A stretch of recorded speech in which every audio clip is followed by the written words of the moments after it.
दीपत्यादिगुणार्णवम् यतीन्द्रप्रवणं वन्दे रम्यजामातरं मुनिं लक्ष्मीनाथसमारम्भां नहतयामनमध्यमाम् अस्मदाचार्यपर्यन्तां वन्दे गुरुपरम्परां यो नित्यमच्युतपदाम्बुजयुग्मरुग्म व्यामोगधस्तदितराणि तृणाय मेने अस्मद्गुरोर्भगवतोऽस्य धियैकसिन्धोः रामानुजस्य चरणौ शरणं प्रपद्ये मातापिता युवतयस्तनया विभूतिः सर्वं यथेव नियमेन मदन्मयाणाम् आद्यस्तनः कुलपतेर्वकुलाभिरामम् श्रीमत्ततङ्ग्रेफलं प्रणमाहि मूर्धना भूतं धरस्य मगधा प्रियपट्टनाथ श्रीभक्तिशारकुलशेखरयोगिवागान् भक्ताङ्ग्रेण परकालयतीन्द्रमिष्टान् श्रीमत्पराङ्कुशमुनिं प्रणतोऽस्मि नित्यम् अभिततविषयान्तरच्चटारे उपनिषदामुखमानमात्रमोघः अभिसगुणवता तथैकशेषी मधुरकविरुतये ममाभिरस्तु வேறொன்றும் நான் அறியேன் வேதம் தமிழ் செய்த மாறன் சடகோபன்வன் குருகூர் ஏரியங்கள் வாழ்வான் இன்னேத்தம் மதுரகவியார் எமையாழ்வார் அவரே அரண் மிக்க வேதியர் வேதத்தின் உட்பொருள் நிற்கப்பாடிய நெஞ்சுள் நிறுத்தினான் தக்கசீர் சடகோபனின் நம்பிக்கு ஆட்பொக்க காதல் அடிமை பயனன்றே. சுவாமி நம்மாழ்வாருடைய வைபவத்தை நன்றாக பிரகாசப்படுத்த வேண்டும் என்கிற அபிப்பிராயத்திலே மதுரகவி ஆழ்வார் கணினி சிறுத்தாம் என்கிற கிரந்தத்தை அனுகிரகித்தார். ஆச்சரியமான கிரந்தம். அதிலே ஆழ்வார் தமக்கு பண்ணின உபகாரத்தை பூர்ணமாக சொல்லிக் கொண்டு ஆனந்தப்படுகிறார். அதிலே வேதத்துடைய கருத்துக்கள் என்ன, உட்பொருள், அந்த வேதத்தின் உட்பொருளை சுவாமி நம்மாழ்வார் திருவாய்மொழியாக அனுகிரகித்தார். அது அனுகிரகித்தது மட்டுமல்ல, அதை நிற்கப்பாடி என் நெஞ்சுள் நிறுத்தினான். அந்த உட்பொருள் மிகவும் சிரமமானது. சாமானியமாக வேதத்தின் பொருளே சிரமமானது. அதுவும் அதில் உள்ளுரை பொருளாக கொள்ளும் உட்பொருள் மிகவும் சிரமமானது. மேற்கொண்டு நானோ எனக்கு எந்த விதமான ஞானமும் இல்லை. இது மதுரகவியாழ்வார் தெரிவிக்கிறார். அப்படி இருக்க செய்து அந்த வேதத்தின் உட்பொருளை என்னுடைய நெஞ்சிலே நிற்கும்படி பாடினானோனும் அது பெரிய உபகாரம். சாஸ்திரத்தை படித்து அந்த சாஸ்திர தாத்பரியமாக இருக்கக்கூடிய உட்பொருளை அனுகிரகித்தார். இது முதல் உபகாரம். அதோடு நில்லாமல் அந்த சாஸ்திர தாத்பரியமாக இருக்கக்கூடிய உட்பொருளை அடியேனுக்கு அனுகிரகித்தாரனோ, இது மகோபகாரம் தெரிவிக்கிறார். அப்படிப்பட்ட உபகாரத்தை இந்த பாசுரத்தில் தெரிவிக்கிறார். நிற்கப்பாடிய நெஞ்சில் நிறுத்தினான். அப்ப நம்மாழ்வாருக்கு ஆட்புக்க காதல்.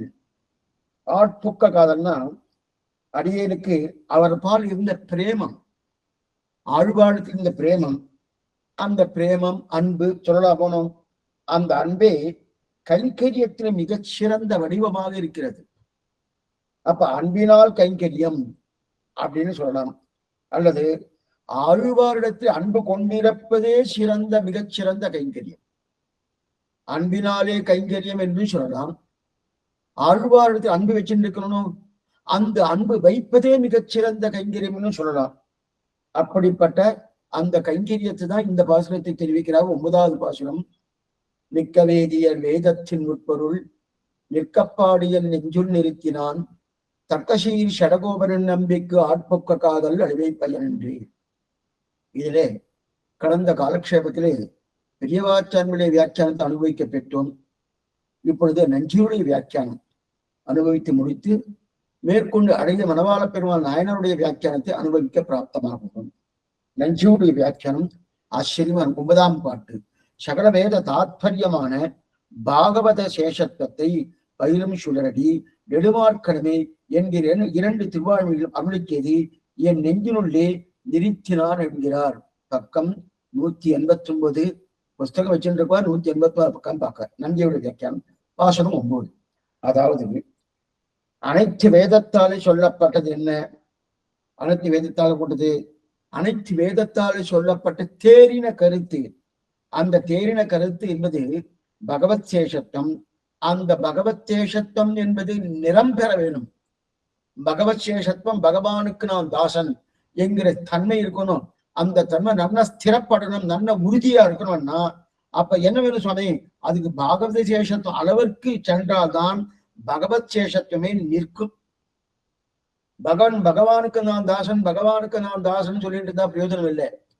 அது நிலை நிற்குமான நிலை நிற்கவே நிற்காது.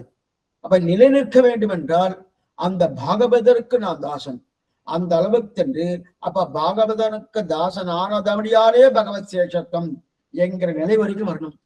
இந்த விஷயத்தை தான் சுவாமி நம்மாழ்வார் 2 பிரபந்தத்தை அருள் செய்கிறார். அதாவது 100 திருவாய்மொழி, அதுல 98 திருவாய்மொழி ஒரு தனித்தட்டு, 2 திருவாய்மொழி என்பது ஒரு தனித்தட்டு.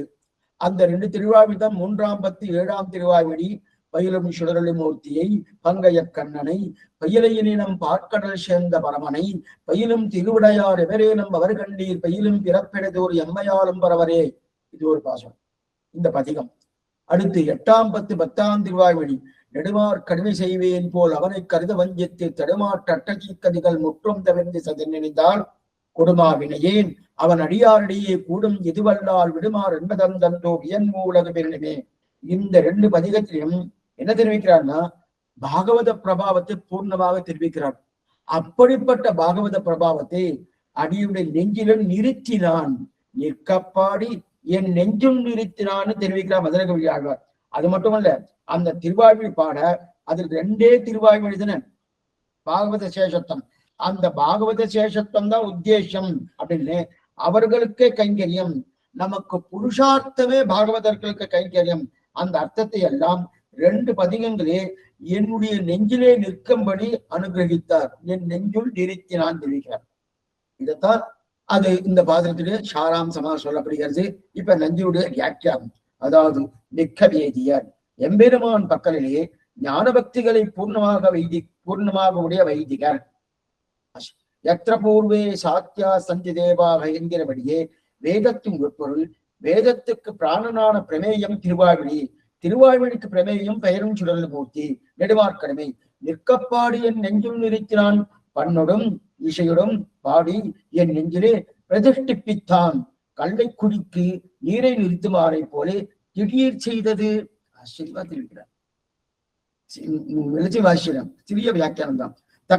தக்கசீல் இத்தியாதி எல்லா மேன்மையும் சொன்னாலும் தகுதியான ஆழ்வார் எல்லாம் சொன்னாலும் அங்குத்தை பிரபாவத்தை எல்லா காலம் ஒண்ணாதபடியிலே ஆழ்வாருடைய பூர்த்தி இருப்பது ஆட்புக்க காதல் அடிமை பயன். இவர் திருவடியில் உண்டான பக்தி அன்றே இவருக்கு அடியேனுள் உண்டான பிரயோஜனம். இதோடு முடிச்சுடுறார் சுருக்கமான வியாக்கியானம். இப்ப வியாக்கியானத்தை வாசிக்கலாம். அதாவது மிக்க வேதியர் வேதத்தின் உட்பொருள், வேதியர் மிக்க வேதியர் 2ஆ பிரிச்சுக்கணும். வேதியர் மிக்க வேதியர். வேதியர் என்ன? வேதத்தை கற்று உணர்ந்தவர்கள் வேதிகர். ஆனா வெறும் வேதத்தை மட்டும் படித்தால் மட்டும் போராது. அந்த வேதம் என்ன சொல்ல வந்ததோ அந்த சொல்ல வந்த விஷயத்தை அனுஷ்டிக்கணும்.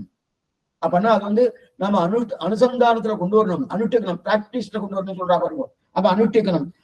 எதனால்னா மிக்க வேதி அந்த அனுஷ்டிக்கக்கூடிய தன்மையைத்தான் மிக்க வேதின்னு தெரிவிக்கிறார். வேதியர்னு சொன்னா அப்படி படிக்கிறது, அதோடு நிற்கிறது. அதே மிக்க வேதியர்னு சொன்னா அது அனுஷ்டானத்தை கொண்டு போகணும் தானே. அப்ப வேதத்தை வெறுவனே படித்தால் வேதியன்.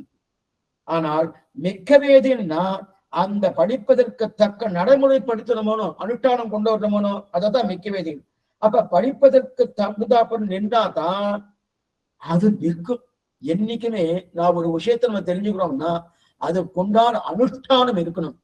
அனுஷ்டானம் இல்லாம எந்த விஷயமும் நமக்கு பூர்ணமா நிற்கும்னா அது அஸ்திரமா போயிடும், ஸ்திரமா இருக்காது. ஸ்திரமா இருக்கணும்னாலே அது என்ன வேணும் நமக்கு? நிச்சயமா அதுக்கு ஒரு அனுஷ்டானம் வேணுமோனோ அந்த அனுஷ்டானம் தான் மிக்க வேதியன்னு தெரிவிக்கிறார். அப்படிப்பட்ட நாமே திருவள்ளுவர் பெருந்தகை தெரிவிக்க பண்ணுவோம். கற்க கசகர கற்றவை கற்றபின் நிற்க அதற்கு தகன் தெரிவிக்கிறார் இல்லையா? அப்ப வேதத்தின்படி அனுஷ்டிப்பவர்கள் தான் மிக்க வேதியர் அப்படின்னு தெரிவிக்கிறார். அப்ப எம்பெருமான் பக்கத்தில் ஞானத்தையும் பக்தியையும் பூர்ணமாக உடையவர்கள் மிக்க வேதியர்கள். சரி, அதுக்கப்புறம் என்ன தெரியும்? எத்திர பூர்வே சாத்தியா சந்தி தேவாக புருஷ சுக்தத்துல வரக்கூடிய கடைசியில வரக்கூடிய ஆச்சரியமான ஒரு மந்திரம். எத்திர பூர்வே சாத்தியா சந்தி தேவாக. பூர்வே முன்னாடி இருக்கக்கூடிய, எற்ற அப்படிப்பட்ட முன்னாடி இருக்கக்கூடிய எப்பொழுதுமே இருக்கக்கூடியவர்கள் யார் இருக்கா? நித்தியசூரிகள் என்ன, முக்தாத்மாக்கள் என்ன, அப்படிப்பட்ட நித்திய சாத்தியா, சாத்தியா சாத்தியான்னு நித்தியசூரிகள் குறிக்கும். அப்படிப்பட்ட ஸ்ரீவைகுண்டத்தில் இருக்கும் நித்தியசூரிகள் எல்லாம் பூர்வே சாத்தியா சந்தி தேவாக, அங்கு இருப்பவர்கள் பெருமாளை பற்றின ஞானத்தையும் பக்தியையும் பூர்ணமாக உடையவர்கள். இதுக்காக இதை எடுத்திருக்காங்கன்னா, மிக்க வேதியர்கள்னா பூர்ணமாக பகவான பத்தின ஞானத்தையும் பக்தியும் உடையவர்கள் மிக்க வேதியர்கள். இது போல எத்திர பூர்வே சாத்தியா சந்தி தேவாக என்று புருஷயுக்தத்துல சொன்னா போலே, அங்க ஸ்ரீவைகுண்டத்தில் இருக்கக்கூடிய நித்தியசூரிகள் அவர் பகவான் அனுபவிக்கிறதுக்கு உண்டான ஞானம் என்ன, அதே போல பக்தியம் என்ன பூர்ணமாக இருக்கலையா, இப்படி இருக்கிறவங்க மிக்க வேதியர் தெரிவிக்கிறார்.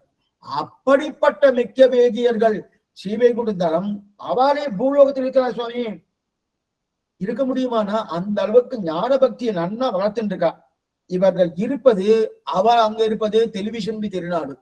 நித்தியசூர்கள் அங்க இருந்து கொண்டு எத்திர பூர்வே சாத்தியா சந்தி தேவாகான ஞானம் என்ன பக்தி என்ன பூர்ணமாக வைத்துக் கொண்டு பகவானை அனுபவிக்கிறார்கள்.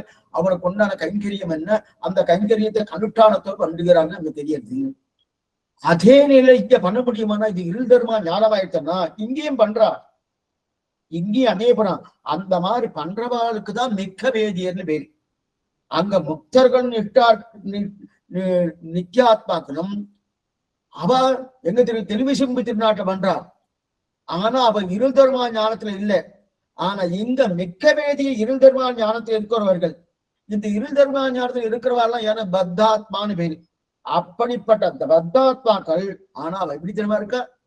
நம்ம எல்லாரும் பத்தாத்மா தான். என்ன உண்டியை உடையை இம்மண்டலத்தோடும் கூடுவதில்லையான்னு என்கிற நிலையோடு நம்ம இருக்கிறவா.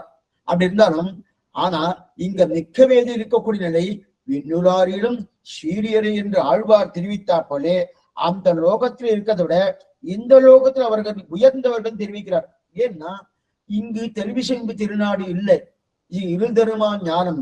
இங்கு கலங்குவாரும் உண்டு கலக்குவாரும் உண்டு.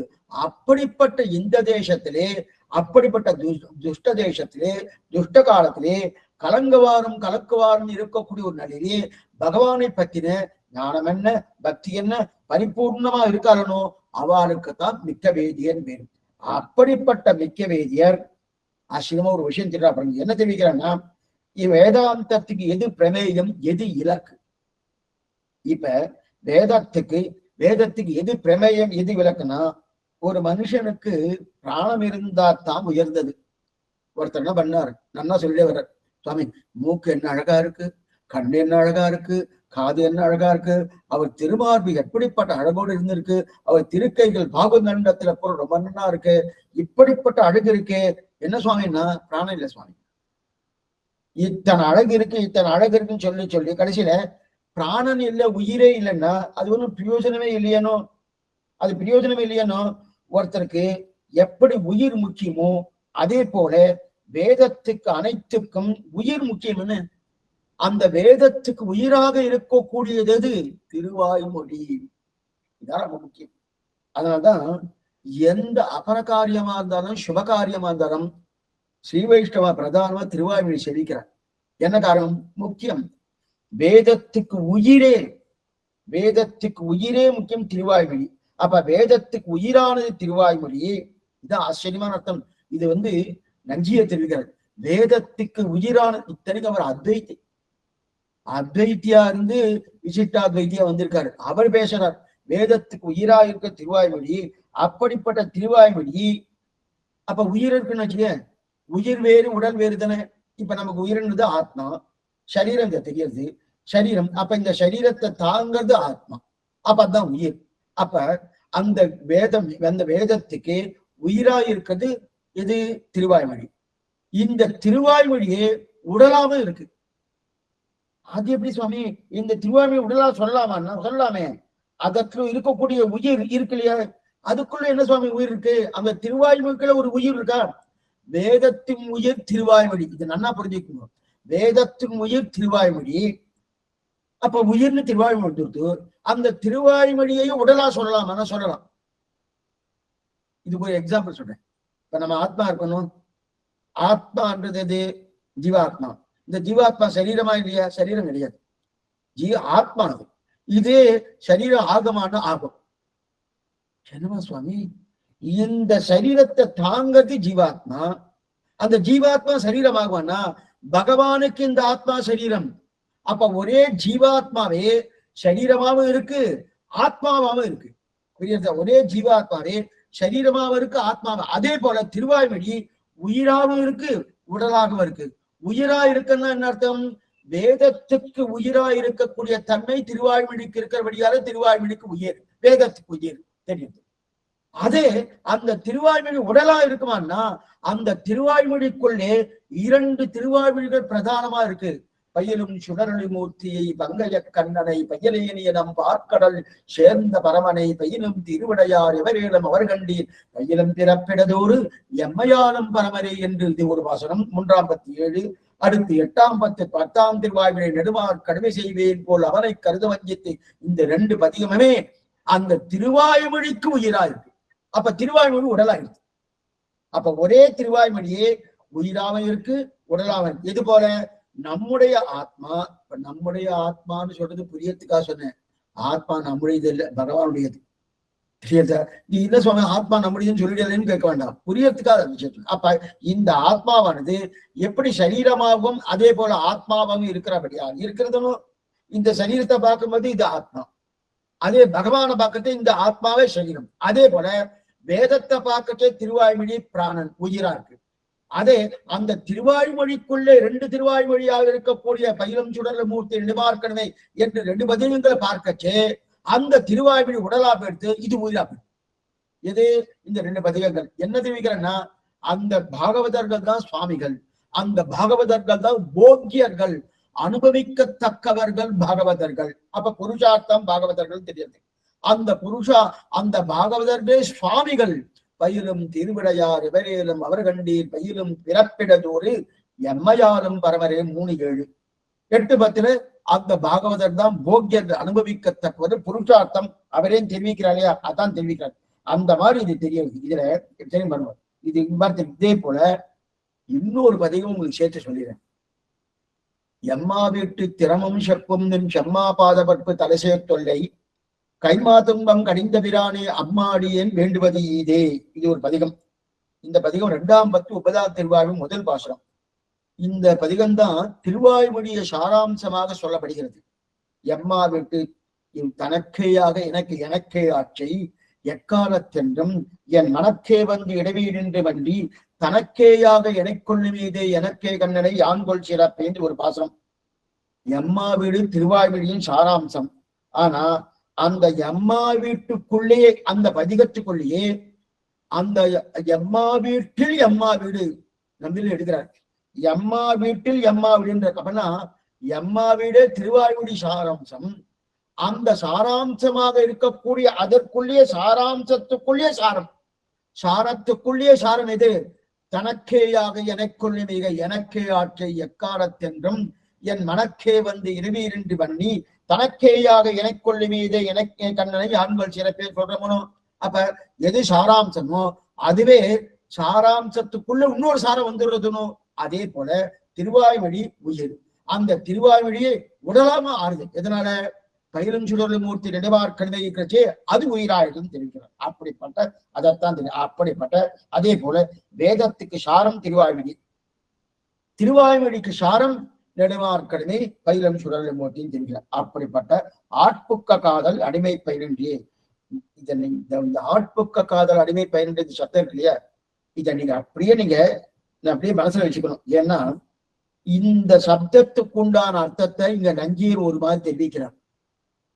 மேற்கொண்டு அழகிய மனவாள பெருமாள் நாயனாருடைய வியாக்கியானத்தை பார்க்க போறோம்னா அவர் ஒரு மாதிரி தெரிவிக்கிறார். ஒரு மாதிரி ஒண்ணுத்துக்கு ஒன்று கான்ட்ரடிக்டரி எல்லாம் கிடையாது, மாறுபட்ட கருத்து எல்லாம் கிடையாது. அவர் என்ன தெரிவிக்கிறார், அங்க அவர் என்ன சொன்னாரோ அதையே நன்னா விரிவுபடுத்தி இன்னும் நன்னா பிரபலமாக்குறார். அது அங்க வரைச்சா சொல்றேன். இதுக்கு என்னன்னா இப்ப என்ன இதெல்லாம் நம்மாழ்வாருக்கு அடியே நானே ஆட்புக்க காதல் அடிமை பயனன்றே. அப்ப நம்மாழ்வார்க்கு அடியே நானேன், அதற்கு என்ன சுவாமி பிரயோஜனம்? நம்மாழ்வார்க்கு நான் தாசன் ஆயிட்டேன், அது என்ன பிரயோஜனம்? பக்தி. அதுக்கு பிரயோஜனம் என்ன? பக்தி. அப்ப ஆழ்வாரிடத்தில் அடியேன் என்று சொல்லிக் கொண்டேன். ஆசையால் ஆழ்வார் உபதேசித்தார். அந்த உபதேசித்தபடியாலே பக்தியை தெரிந்து கொண்டேன். அப்ப அடியேன் பண்ண அடியேன் ஆனதினாலே பிரயோஜனம் என்ன கிடைச்சது? பக்தி. ஆழ்வார்ட்ட பக்தி ஏற்பட்டதுனோ, ஆழ்வாரத்துல அடியேன் ஆனேன். அடியேன் ஆனபடியாலே ஆழ்வாரத்துல என்ன கிடைச்சது? பக்தி கிடைச்சதுனோ. ஏற்கனவே நான் அப்படி இல்லை, ஏற்கனவே அடியேனாக இல்லை, நான் நான் நான் என்கிற தன்மையோடு, நானான தன்மையோடு இருந்தேன், அகங்காரம் அமகாரத்தோடு இருந்தேன். இப்ப என்ன ஆயிடுது? அடியேனானேன். ஆழ்வாரத்துல அடியேனானேன். அடியேனானதுலே என்ன ஆயிடுது? ஆழ்வாரத்துல பக்தி ஏற்பட்டது. அடியேன் ஆனபடியாலே ஆழ்வார் பக்தி ஏற்பட்டது.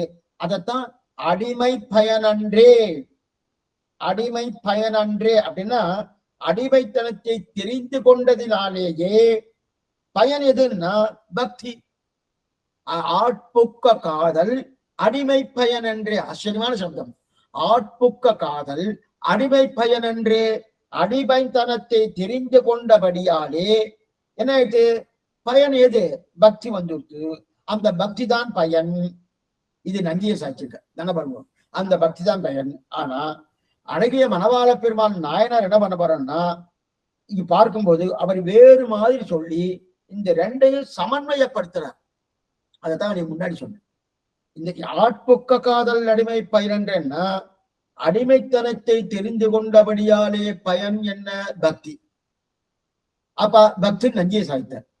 இதே விஷயத்தை தான் அவர் சாதிக்கிறார், வேறு விதமா சாதிக்கிறார். சாதிச்சுட்டு இந்த ரெண்டையும் ஒன்னும் மாறுபட்ட கருத்துல சமன்வயப்படுத்தக்கூடிய ஒரு தன்மையை தெரிவிக்கிறார். அங்க வரைச்சு நம்ம பார்க்கணும். அப்ப ஆழ்வாரிடத்தில் அடியனுக்கு ருச்சி ஏற்பட்டது.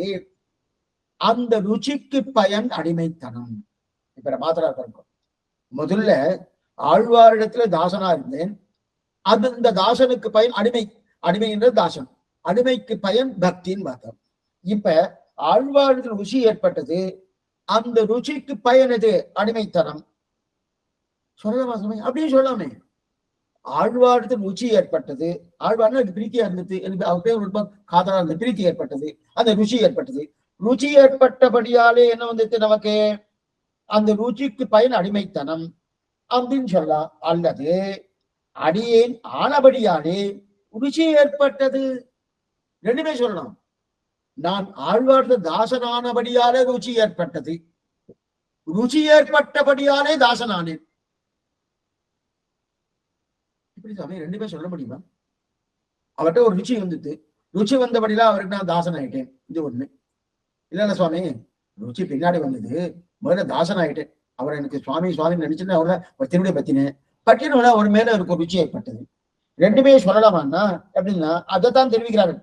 ருச்சி ஏற்படுதுன்னா இப்படி சொல்லலாம்னா, ருச்சி ஏற்பட்டது அதனால் அடிமைத்தனம் செய்தேன். ஒண்ணு.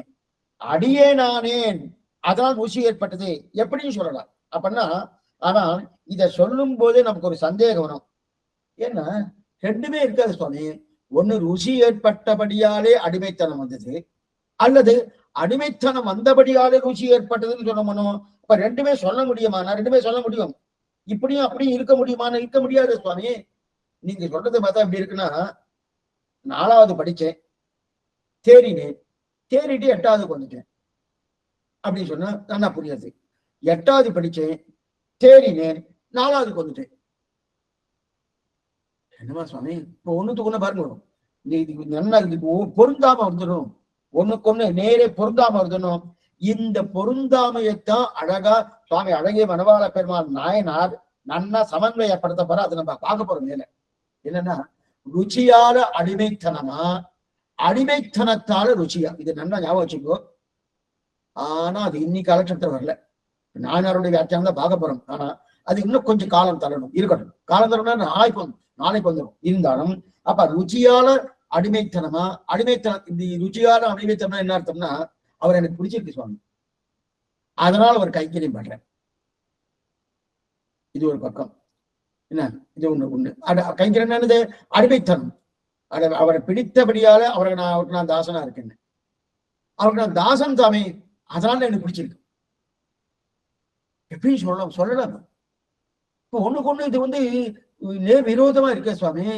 பொருந்தாம வருதுன்னா அந்த பொருந்தாம இல்லேன்னு தெரிவிக்க வரார். மேல் அங்க வரைச்ச தெரிவிக்கிறேன். இதோடு நஞ்சியுடைய வியாக்கியானம் முற்று பெற்றது. இப்ப அடைய வனவாள பெருமாள் நாயனுடைய வியாக்கியானம் ஆச்சரியமான வியாக்கியானம்.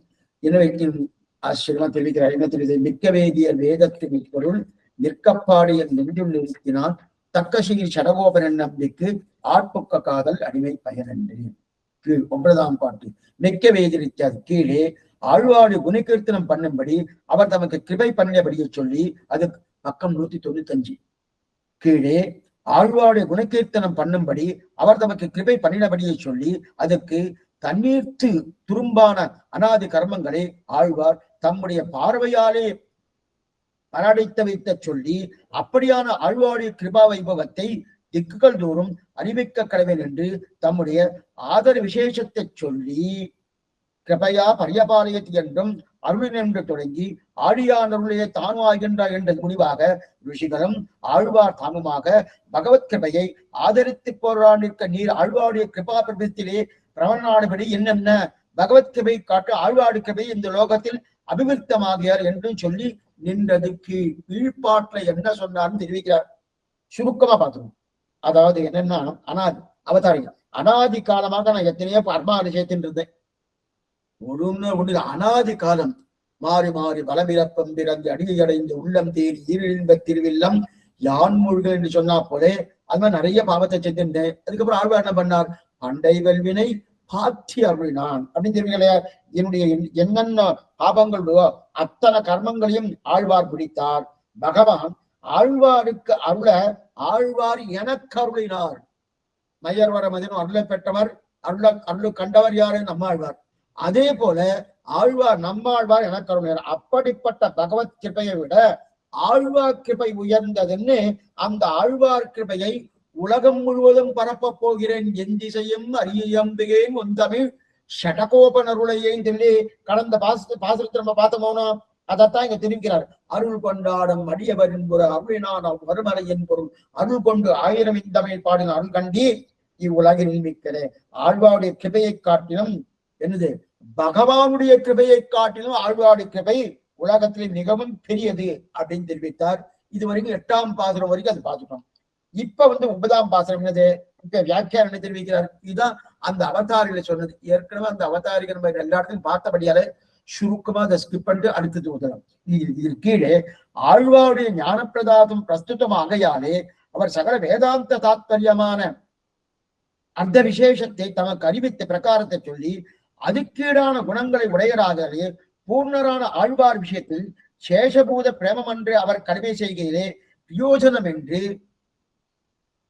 பிரயோஜனம் என்று உபகார ஸ்மிருதியாரே அவருக்கு சேஷபூதர் என்று பிரேமபூர்வமாக பிறக்கு மாதரம் என்றோ அடிமையில் முடிந்த நிலை என்கிறார். ஆச்சரியமா தெரிவிக்கிறார். இப்ப ஆழ்வாருக்கு அடியேன் ஞானம் கொடுத்து என்பது பேச்சு அப்படின்னா, ஆழ்வார் அடியனுக்கு ஞானம் கொடுத்தார், அதுதானே பேச்சு. நிற்கப்பாடு என் நெஞ்சுள் நிறுத்தினான் மிக்க வேதியர் வேதத்தின் உட்பொருள் நிற்கப்பாடு என் நெஞ்சுள் நிறுத்தினான். ஆழ்வார் இப்ப மதுரகவியா சொல்லக்கூடிய நிலை இது. ஆழ்வார் அடியனுக்கு ஞானத்தை கொடுத்தார். வாஸ்தவம் தான். எப்படி ஞானத்தை கொடுத்தார்? அதான் சொல்றேன். எப்படி ஞானத்தை கொடுத்தார்னா, அனைத்து வேதாந்தத்துக்கும் தேறிய கருத்து என்ன? எல்லா வேதங்களும் வேத சாஸ்திரங்களும் என்ன சொல்லுன்னா பாகவத சேஷத்துவம் தான் தேறிய கருத்து. அந்த தேறிய கருத்தை திருவாழ்மையில் 2 திருவாழ்மையில் பகவத அதை பற்றி ஆழ்வார் பரிபூர்ணமா அனுகிரகித்தார். 3ஆம் பத்து 7ஆம் திருவாய்மொழி 8ஆம் பத்து 10ஆம் திருவாய் அனுகிரகித்தார். இதுதான் வேதத்தினுடைய தேறிய கருத்தின் திகழ்கிறது. அந்த தேறிய கருத்து ஆழ்வார் சொல்லிட்டார். ஆனா அந்த கருத்தை தமிழாக்கி கொடுக்கிறாரணும். ஏன்னா சாஸ்திரம் சொல்லிட்டு சம்ஸ்கிருதத்துல அந்த சம்ஸ்கிருத பாஷையை வேதம் தமிழ்ஷேத மாறனாக தமிழாக்கி கொடுக்கணுமோனோ. அந்த தமிழாக்கி கொடுக்கணும்னா அதுக்கு ஒரு சக்தி, அதுக்கு ஒரு பூர்த்தி, இதெல்லாம் வேணுமோனோ. இந்த கல்யாண குணங்கள் பரிபூர்ணமா வேணுமோனோ. அது மட்டும் இல்ல, இது ஆழ்வார்ட்ட இருக்கு. அது மட்டும் இல்ல, அந்த குணங்கள் மட்டும் இருந்தா போராது. இப்ப அடியனுக்கு புரியும்படி பண்ணணுமோனோ. அப்ப புரியும்படி பண்ணணுமோனோ. புரியத்துக்காக ஒருத்தர் யாரும் ஒண்ணுமே தெரியல, ரொம்ப மண்டுவா இருக்க. அந்த மண்டுவா இருக்க செய்து அவர்கிட்ட போயிட்டு இதை சொன்னா அதை சொன்னா சுவாமி நீங்க என்னவோ சொல்றேன்னு தெரியுது, என்ன சொல்றேன்னு தெரியல. நீங்க எதை சொல்றேன்னு தெரியுது, என்ன சொல்றேன்னு தெரியலன்னு அர்த்தம். இப்ப அவரு புரியும்படியாம தன்னனமானோ. இது முசலகிஷலேன்னு ஒரு இது. வாதிகேஸ்வரி அழகிய மணவாள ஜீயர் பெரியவாச்சான் பிள்ளை காலத்துல அவர் தலிகை பண்ணிட்டு இருந்தார். பெரியவாச்சான் தலிகை. அவருக்கு சாஸ்திர ஞானம் இல்லை, சம்பிரதாய ஞானம் இல்லை, ஆச்சாரியன்னா அது வந்து ஒரு அபிமானம் உண்டு. அவ்வளவுதான் பண்ணிட்டு இருந்தார். யாரோ இன்னும் பேசிட்டு இருக்கா பெரியவாசனோட சிஷ்யாலாம். அவ வந்து பேசிட்டு இருக்க, இவரும் அது பக்கத்துல நின்று இவருக்கு ஏதோ தெரிஞ்ச மாதிரி அவெல்லாம் சிரிக்க இவரும் சிரிக்கிறார். சில பேர்லாம் புரியாத திரைப்படத்தை பார்த்தா இவளுக்கு அந்த பாஷை புரியலன்னா உடனே என்ன பண்ணுவா, அவா சிரிக்கலாம் இவரும் சிரிப்பா, ஒண்ணும் புரிய போறது. அந்த மாதிரி சிரிச்சார். சிரிச்ச உடனே உனக்கு என்ன புரிஞ்சு சிரிச்சேன்னா, நீங்க சிரிச்சேன்னு நான் சிரிச்சேன் அப்படின்னா. உடனே அவர் கேட்கிறார், நீங்க எதை பத்தி பேசிட்டு இருக்கேன்னா, வழக்கையை பத்தி பேசினார். வழக்கன்னா முசலக்கு சிலையும் பேரு. வழக்கையை பத்தி பேசினார். இவர்தான் பரிகாசம் பண்றா. ஆனா இவருக்கு இந்த வாதிகேசரி அழகிய மணவாளதியை பரிகாசம் பண்றது கூட இவருக்கு தெரியாம, உலக்கன்னா பெரிய விஷயம் போல் இருக்கு, உயர்த்தி போல் இருக்கு அப்படின்னு நினைச்சிட்டு அப்படியா அப்படியான்னு வந்துட்டார். வெளில வந்துட்டார். பெரியவாச்சந்திரன் அதெல்லாம் பார்த்துட்டே இருக்கார். கூப்பிட்டாரு, என்ன உன்னை பத்தி பேசினா இந்த மாதிரி சொன்னார். உன்னை பரிகாசம் பண்றா உனக்கு உண்மையே தெரியலையாங்க, பரிகாசம் பண்ற உனக்கு உண்மையே தெரியலன்னு. என்ன சுவாமி தெரியல, என்ன பண்றது? நேர கையை பிடிச்சிருந்தார். நேர நம்பெருமானுடைய குழுவை நிறுத்தினார். அன்றைய தினத்தில் 2 வருஷத்துக்குள்ள என்னது 12,000 எழுதக்கூடிய ஒரு சாமர்த்தியம் பண்ணக்கூடிய ஞானத்தை கொடுத்துட்டார். அப்பனா எவ்வளவு தூரம் அவருக்கு அந்த குணங்கள், கல்யாண குணங்கள் பெரியவாச்சார்களுக்கு இருக்கணும். ஆனா அதெல்லாம் சாமானியம். நம்மாழ்வாருக்கு எனக்கே இந்த மதுரகாவியா தெரிவிக்கிறார், எனக்கே புரியும்படியாக நிற்கப்பாடு என் நெஞ்சுள் நிறுத்தினான்னா எனக்கு அதை நன்னா சொல்லி சொன்ன அந்த விஷயம் மனசுல நிக்கணுமோனும். அப்ப நிக்கணும்னா அதுக்கு நிறைய கல்யாண குணங்கள் வேணுமோனும். சாஸ்திரத்தை தமிழாக்கி கொடுப்பதற்குண்டான கல்யாண குணங்கள் வேறு. அது சக்தி இருக்கணும், பூர்ணம் இருக்கணும், ஞானம் இருக்கணும், அது வேறு. அதற்கு மேற்கொண்டு எனக்கு புரிய வைத்து, அடியனுக்கு புரிய வைத்து, அந்த புரிய வைக்க தன்மையிலே மேற்கொண்டது நிற்கணுமோனும். சாமி நன்னா புரிஞ்சு வச்சுட்டாமே, இந்த காதல வாங்கினேன், இந்த காதல போயிடுச்சு, பிரயோஜனம் இல்லை. அப்ப நிக்கணுமோனோ, இங்கே நின்று இருக்கணும். அப்பனா எத்தனை கல்யாண குணங்கள் இருக்கணும் அப்படின்னா, அப்படிப்பட்ட கல்யாண குணங்கள் நிரம்பியவர் திருக்குறுகூர் நம்பி நிற்கப்பாடி என் நெஞ்சில் நிரப்பினான். நம்பி நம்பி நம்பினா குணபூர்ணன் அர்த்தம். அப்படிப்பட்ட வேதத்தை தமிழாக்கி கொடுத்த குணம், அந்த சக்தி என்ன, அந்த கருணை என்ன, பரிபூர்ணமா. அதுக்கு மேலே அடியேனுக்கும் புரியும்படி பண்ணி அதை மனசுல நிற்கும்படி பண்ணினாருன்னா அதற்குண்டான காருண்யம் என்ன, அதற்குண்டான கீர்த்தி என்ன, அதற்குண்டான குணபூர்த்தி என்னன்னு தெரிவிக்கிறார் இல்லையா. இந்த குணத்தை தான் இப்போது கூற வந்தேன்னு இதை தெரிவிக்கிறார். நிற்கப்பாடு என் நெஞ்சுள் நிறுத்தினான் தக்கசீர் ஷடகோபன், அதான் குணம். தக்கசீர் ஷடகோபன் என் நம்பிக்கை ஆட்புக்க காதல் அடிமை பயன் என்று தெரிவிக்கிறது. இப்ப இந்த இடத்துல சேஷனுக்கு சேஷிடத்துல அன்பு பிறக்கிறது. சேஷன்னா யாரு? தாசன். சேஷின்னா சுவாமி. சுவாமி இடத்துல தாசனுக்கு அன்பு பிறக்கிறது. அதுதான் பிரேமம். அப்ப சேஷனுடைய பிரேமம், சேஷனுடைய அன்பு, அந்த அன்பு தான் அடிமை சொன்னதிலே பிரயோஜனம். அப்படின்னா யாரிடத்துல எந்த ஆச்சாரத்தை நம்ம அன்பு வைக்கிறோமோ, பிரேமம் இருக்கோ, அதுதான் என்ன பண்ணும், மேற்கொண்டு மேற்கொண்டு மேற்கொண்டு மேற்கொண்டு அவர் சுவாமி நான் தாசன், அவர் தாமே தாசன், அவங்க அந்த நிலைக்கு போறோம். அப்ப நம்ம தாசத்துடைய தன்மை வந்துருவதனும் அதுதான் பிரயோஜனம். அவர்கிட்ட பிரேமம் இருக்கு, பிரேமம் இருக்கலாம், பிரயோஜனம் இது சுவாமி, தாசத்துவம் பிரயோஜனம். அப்ப அந்த அன்புக்கு பிரயோஜனம் அடிமை செய்கை. இப்ப ஒருத்தர் ரொம்ப அன்போடு இருக்கிறேன்னா, ஆனா அவருக்கு ஒரு நல்லதா அடிய பண்ணலைன்னா அன்பு இல்லைன்னு அர்த்தம். ஒருத்தர் ரொம்ப அன்பா இருக்கேன் சுவாமி, ரொம்ப அன்பா இருக்கேன், இருக்கிற சுவாமி அன்பா இருக்கேன், அவருக்கு ஒண்ணுமே பண்ணல, பண்ணக்கூடிய நேரம் எல்லாம் கிடைச்சிருக்கு, இவர் பண்ணும்படியான தன்மையில இருக்கு, ஆனா இவர் பண்ணல. அப்பனா என்ன அர்த்தம்? அன்பு இல்லை அர்த்தம்.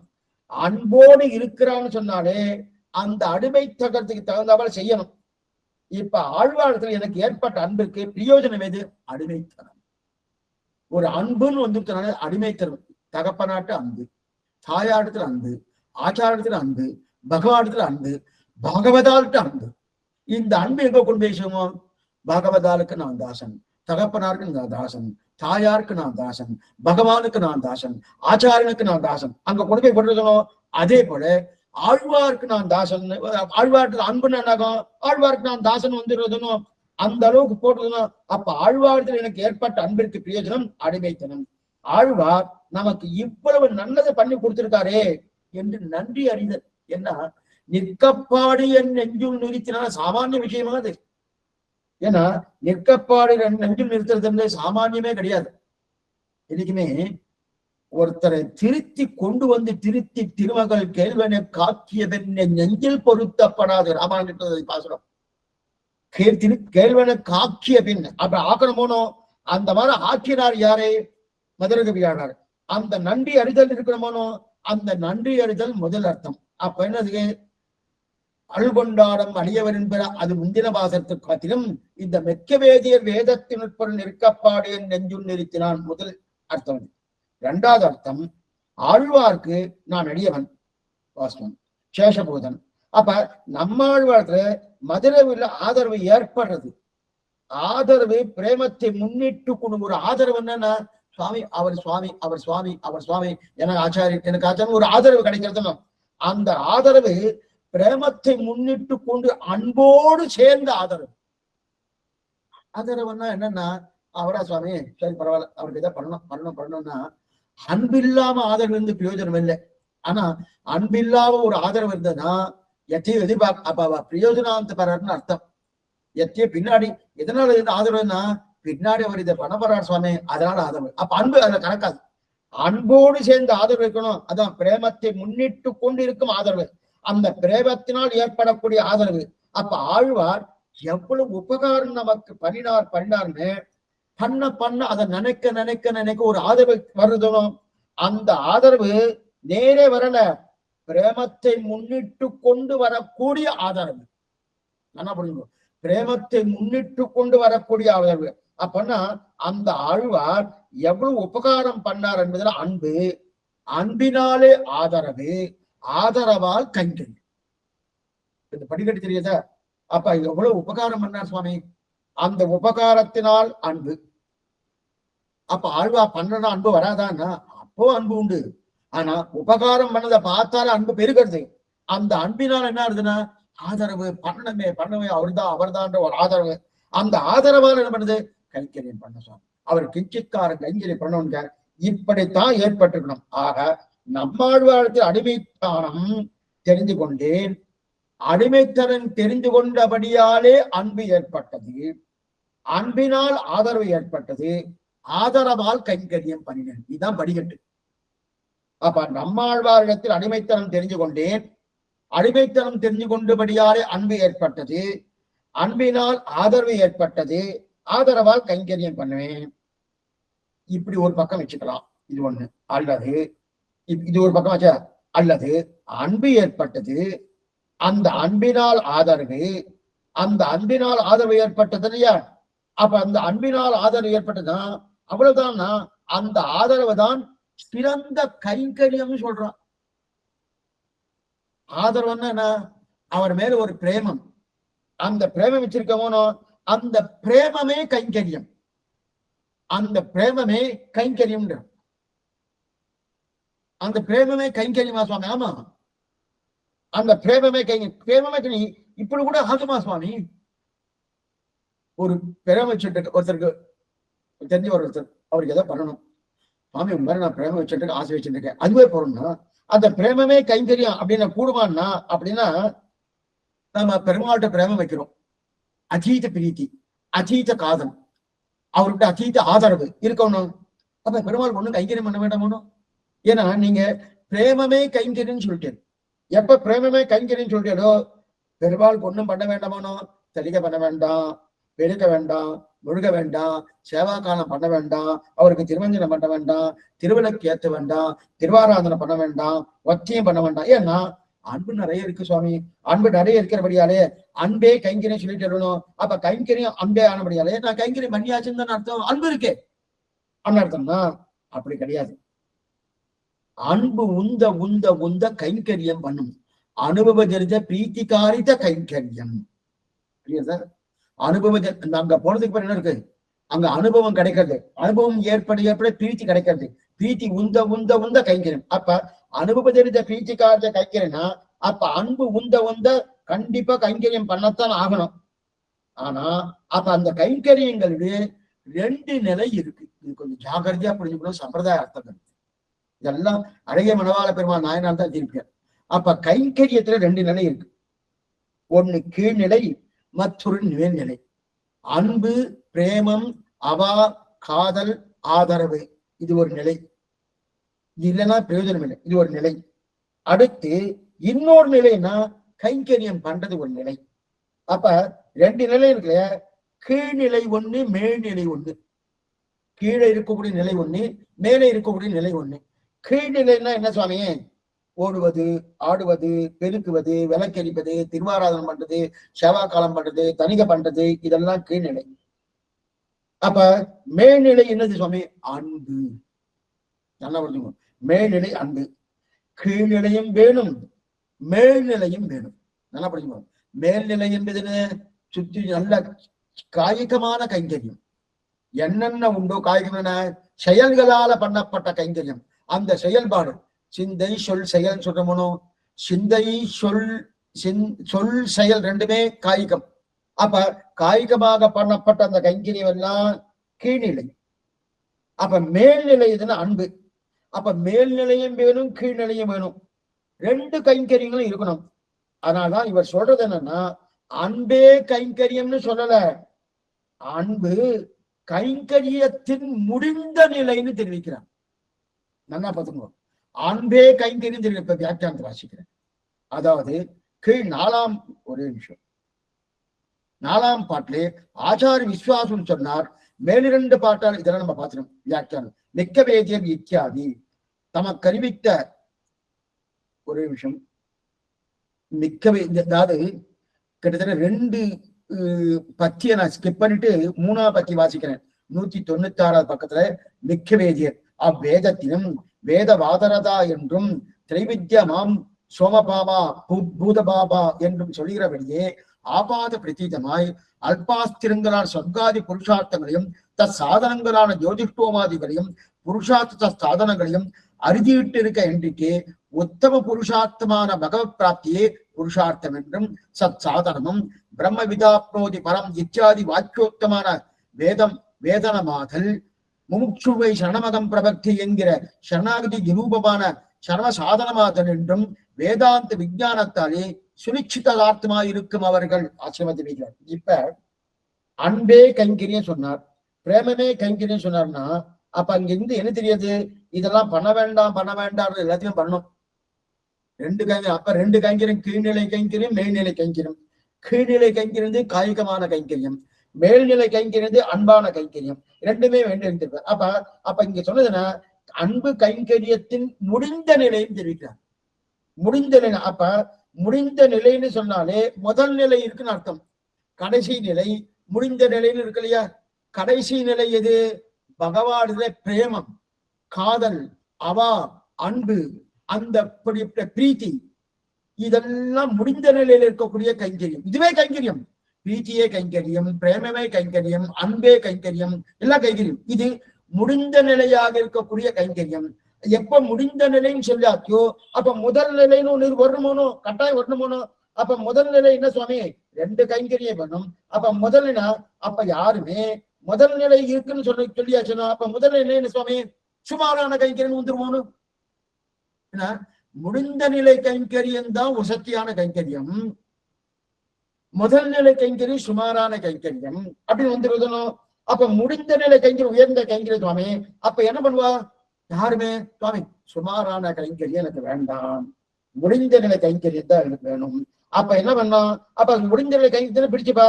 அதனால இனிமே நான் விளக்கரிக்கிறதோ, திருவாராதனை பண்றதோ, தலிகை பண்றதோ, மாலை தொடுப்பதோ, பெருக்குவதோ, கோலம் இடுவதோ இதெல்லாம் வேண்டாம். இதெல்லாம் வேண்டாம். என்ன சொன்னேன்? முடிந்த நிலை கைங்கரியமா இருக்கிற அன்பு, காதல், அவா, வேட்கை, இதையே அப்படின்னு நினைப்போம். இப்படிதான் நம்ம யோசிப்போம். ஏன்னா முடிந்த நிலை கைங்கரியம் பகவானுக்கு பிரீத்தி இருக்கணும், அன்பு இருக்கணும், காதல் இருக்கணும், பிரேமம் இருக்கணும். இது முடிந்த நிலை கைங்கரியம். பதில் நிலை கைங்கரியம் ஓடி ஆடி ஓடி ஆடி என்னென்ன கைங்கரிகளோ அதெல்லாம் பண்றது முதல்நிலை கைங்கரியம். ஆனா இந்த முதல்நிலை கைங்கரியம் சாமானிய கைங்கரியம், விசேஷ கைங்கரியம், முடிந்தநிலை கைங்கரியம்னு நம்ம நினைப்போமோ, அதைத்தான் இங்க அழகிய மணவாள பெருமாள் நாயனார் தெரிவிக்கிறார். இல்ல இல்ல, 2 கைங்கரியம் பண்ணணும், 2 கைங்கரியம் பண்ணணும். இதுக்கு என்னன்னு, ஏன்னா இது சுமாரான கைங்கரியம், அது விசேஷ கைங்கரியம் என்று கிடையாது. ஆனா முடிந்த நிலை கைங்கரியம் எது? அவரிடத்துல ஆதரவு, பிரீத்தி, அன்பு வைக்கிறதா முடிந்த நிலை கைங்கரியம். ஆனா முதல் நிலை கைங்கரியம் எது? நிறைய கைங்கரியம், தலிகை பண்றது, திருவாராதனை பண்றது, என்னென்ன உண்டோ காய்கமா பண்ற கைங்கரியெல்லாம் அது முதல் நிலை கைங்கரியம். இப்ப 2மே பண்ணணும் சொல்லு. அப்ப இது சுமாரான கைங்கரியம் வருதே சுவாமின்னா, சுமாரான கைங்கரியங்கிற நிலையில நீங்க எடுத்துக்கப்படாது, புரியத்துக்காக சொல்றேன். சுமார் தான், ஆனா இதோட நிற்கப்படாது, புரியத்துக்காக. இப்ப சந்தியாவதனம் என்றது 3 வர்ணத்துக்கும் சொல்லப்பட்டிருக்கு. அந்த சந்தியாவதனம் பண்றோம், அமாவாசை தர்ப்பணம் பண்றா, இதெல்லாம் பண்றாலும் இதெல்லாம் எங்கேயா கொண்டு போய் சேர்க்கப்படுறதா? ஏதாவது கொண்டு போய் சேர்க்கப்படுறதா? நான் சந்தியாவதனம் பண்ணேன் எனக்கு மோட்சம் கிட்டுமா? இல்ல. அமாவாசை தர்ப்பணம் பண்ணேன் எனக்கு மோட்சம் கிட்டுமா? இல்ல. 2வது, இதெல்லாம் ஒரு தாழ்ந்த கைங்கரியம், தாழ்ந்த கைங்கம். அப்ப முழுவதுமான உயர்ந்த கைங்கரி இருக்கணும். அந்த முழுவதுமான உயர்ந்த கைங்கரியத்தை நான் பண்றேன் சுவாமி. சந்தியாவனம் பண்றதோ, அதே போல சார்த்த கைங்கரியம் பண்றதோ, அமாவாசை தர்ப்பணம் பண்றதோ, இதெல்லாம் என்னது? தாழ்ந்த கைங்கரியம். இதை நான் விட்டுறேன்னு சொன்னா நம்முடைய பூர்வாச்சாரியத்தை ஒத்துக்கலை. ஏன்னா கைங்கரியத்துல இந்த கைங்கரியத்தை யதாஸ்தானம் பண்ணித்தான் ஆகணும். சந்தியாவதனம் பண்ணித்தான் ஆகணும், அமாவாசை தர்ப்பணம் பண்ணித்தான் ஆகணும், அந்த கைங்கரியத்தையும் பண்ணியாகணும், இந்த கைங்கரியத்தையும் பண்ணியாகணும். இதையும் விட முடியாது, அதையும் விட முடியாது. அப்ப அமாவாசை தர்ப்பணம் விட முடியுமா? விட முடியாது. சந்தியாவதனம் விட முடியுமா? விட முடியாது. பகவத் கைங்கரியத்தையோ பாகவத கைங்கரியத்தையோ ஆச்சார கைங்கரியத்தை விட முடியுமா? விட முடியாது. அப்ப எல்லாமே பண்ணித்தாகணும், விட முடியாது. ஏன்னா பெருமாள் இதை நல்லா பாருங்க, நமக்கு அனைத்து கைங்கரியம் இருக்கு. பெருமாளுடைய உகப்புக்காக அனைத்து கைங்கரியம், அவருடைய பிரீத்திக்காக அனைத்து கைங்கரியம். ஆனா அவருக்கு நான் தர்ப்பணம் பண்ணாலோ இல்ல சந்தியாவதனம் பண்ணாலோ விட்டு விடுவோம் என்றால் கோபம் வருது அவருக்கு. நான் சொன்னேன், சுதிர்ஸ்பதிர் மமை ஆக்ஞா ஆக்ஞா செய்தி மம துரோகி. நான் சாஸ்திரத்தை சொல்லியிருக்கேன். நான் என்னுடைய ஸ்ருதி என்ன, ஸ்மிருதி என்னுடைய ஆணைகள், என்னுடைய கட்டளைகள் அவைகள். அப்படிப்பட்ட கட்டளைகளை யார் விட்டார்களோ மம துரோகி, அவர்களுக்கு துரோகி. அவன் வைஷ்ணவனா இருக்கட்டும், என் பக்தனா இருக்கட்டும், அவன் துரோகி தான்.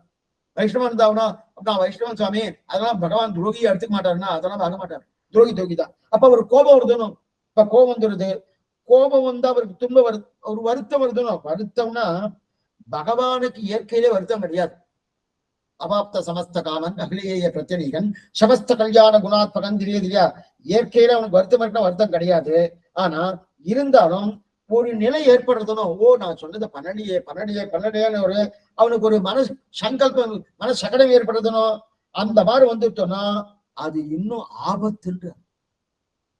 என்ன சொல்ல ஆபத்து? ஏன்னா வேறு யாராவது சொன்னதை நம்ம பண்ணலன்னு வச்சுக்கோ, என்ன பண்ணுவோம்? வேற யாராவது ஒருத்தர் சொன்னதை பண்ணலான்னு அவன் வருத்தப்பட்டுட்டு என்ன பண்றது, அவன் தலையெழுத்து சொன்னதை கேட்க மாட்டான், என்ன பண்றது அப்படின்னு வருத்தப்பட்டு பேசாம போயிடுவான். ஆனா பகவான் வருத்தப்படுறதுல மட்டும் இல்ல, அந்த அவர் வெறும் வருத்தமா இருக்காது. அவர் கோபம் வந்துட்டோம்னா என்னன்னா, அவர் ஜெகத்துல ஒரு புருவத்தை நெரித்தார்னு வச்சுக்க, அந்த புருவத்தை நெரித்தாரு 2 லட்சம் பேர் காணாம போயிட்டார். ஆத்தமோனு ஒரு 10 வருஷத்துக்கு முன்னாடி ஏதோ ஆழி பேரலை வந்தது. வந்த உடனே எத்தனை பேர் போயிட்டா, எத்தனை பேர் பூகம்பம் என்ன, ஆழி பேரலை என்ன, இதெல்லாம் எதனால ஏற்படுது? அவருடைய கோபத்தால் வருது. அந்த கோபத்தால கிடுக்கிடுன்னு இதெல்லாம் போயிட்டணும். பெருமாளுடைய கோபத்தால் இதெல்லாம் ஏற்படுறது. அப்ப அந்த கோபம் எதனால் வருதுன்னா, நம்ம போல ஒரு 10 பேர் நம்ம சொல்லியிருக்கவே, சுத்திஸ்பதிர் மமை ஆக்ஞா ஆக்ஞா செய்தி மம துரோகின்னு சொல்லியிருக்கவே, சொல்லி இருக்கிறபடியாலே இவன் பண்ணாம போயிட்டானுன்னு 10 பேர் பண்ணலன்னா ஒரு கோபம் வருது. அப்ப ஒருத்தர் பண்ணா கோபம் வராதான்னு கேட்கறாங்க எல்லாரும். ஒவ்வொருத்தரும் பண்ணாமல் பண்ணா கோபம் வருதானோ. ஆனா அதோடு அந்த இருக்கும் பெருமாள எந்த கோபம் யாரை நோக்கி வரும்னே தெரியாது. அவர் சுதந்திரம், எந்த நிலையில என்ன பண்ணுவாருன்றது தெரிவார். இதான் சிவகாச்சாரியர் தெரிவிக்கிறார். ஏன்னா மதில் மேல போன மாதிரி என்ன பண்ணுவார், ஏது பண்ணுவார், சுதந்திர காலம் பண்ணியாரு. நம்ம என்ன பண்ணுவாங்க நம்ம கணிசிக்கவே முடியாது. அதனால இந்த சந்தேகம் இருந்துட்டே இருக்கு இல்லையா? அப்படி இருக்கச்சது என்ன பண்ணுவார், ஏத நோக்கி இது பண்ணான்னா அப்ப அச்சீதமான கோபம் வருது. சரி சுவாமி, கோபம் வந்தா கூட அந்த பெரிய பிராட்டியார் இருக்காளணும், அந்த பெரிய பிராட்டியார அடக்கி வைப்பாருன்னா நிச்சயமா பண்ணுவாங்க. ஆனா நிச்சயமா ஆனா ஒரு நிமிஷத்துக்குள்ள அவ வரத்துக்குள்ள அவர் கோபப்பட்டாரு ஏன், அந்த ஒரு நிமிஷத்தை தான் ஆழிப்பேரலை, பூகம்பம், மேற்கொண்டு 2 லட்சம் பேர் போனது இதெல்லாம். இப்ப இந்த குழப்பம்லாம் வரத்துக்கு முன்னாடி என்ன ஆகும், பிராட்டி வருவா.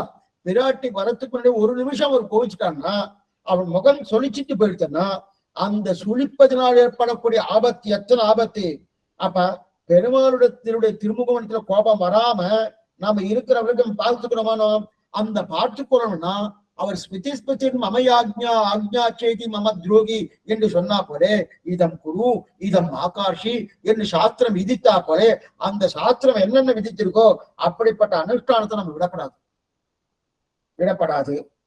அதற்குன்னு சரி சுவாமி உங்களை பண்றேன். அப்ப அவர் சொன்ன விஷயத்தை விடப்படாதமா? ஆமா. அப்ப விட்டதுனால்தான் இந்த பூகம்பம் இதெல்லாம் வந்துட்டு இருக்கு, ஆழிப்பெரெல்லாம் வந்துட்டு இருக்கு. ஆமா.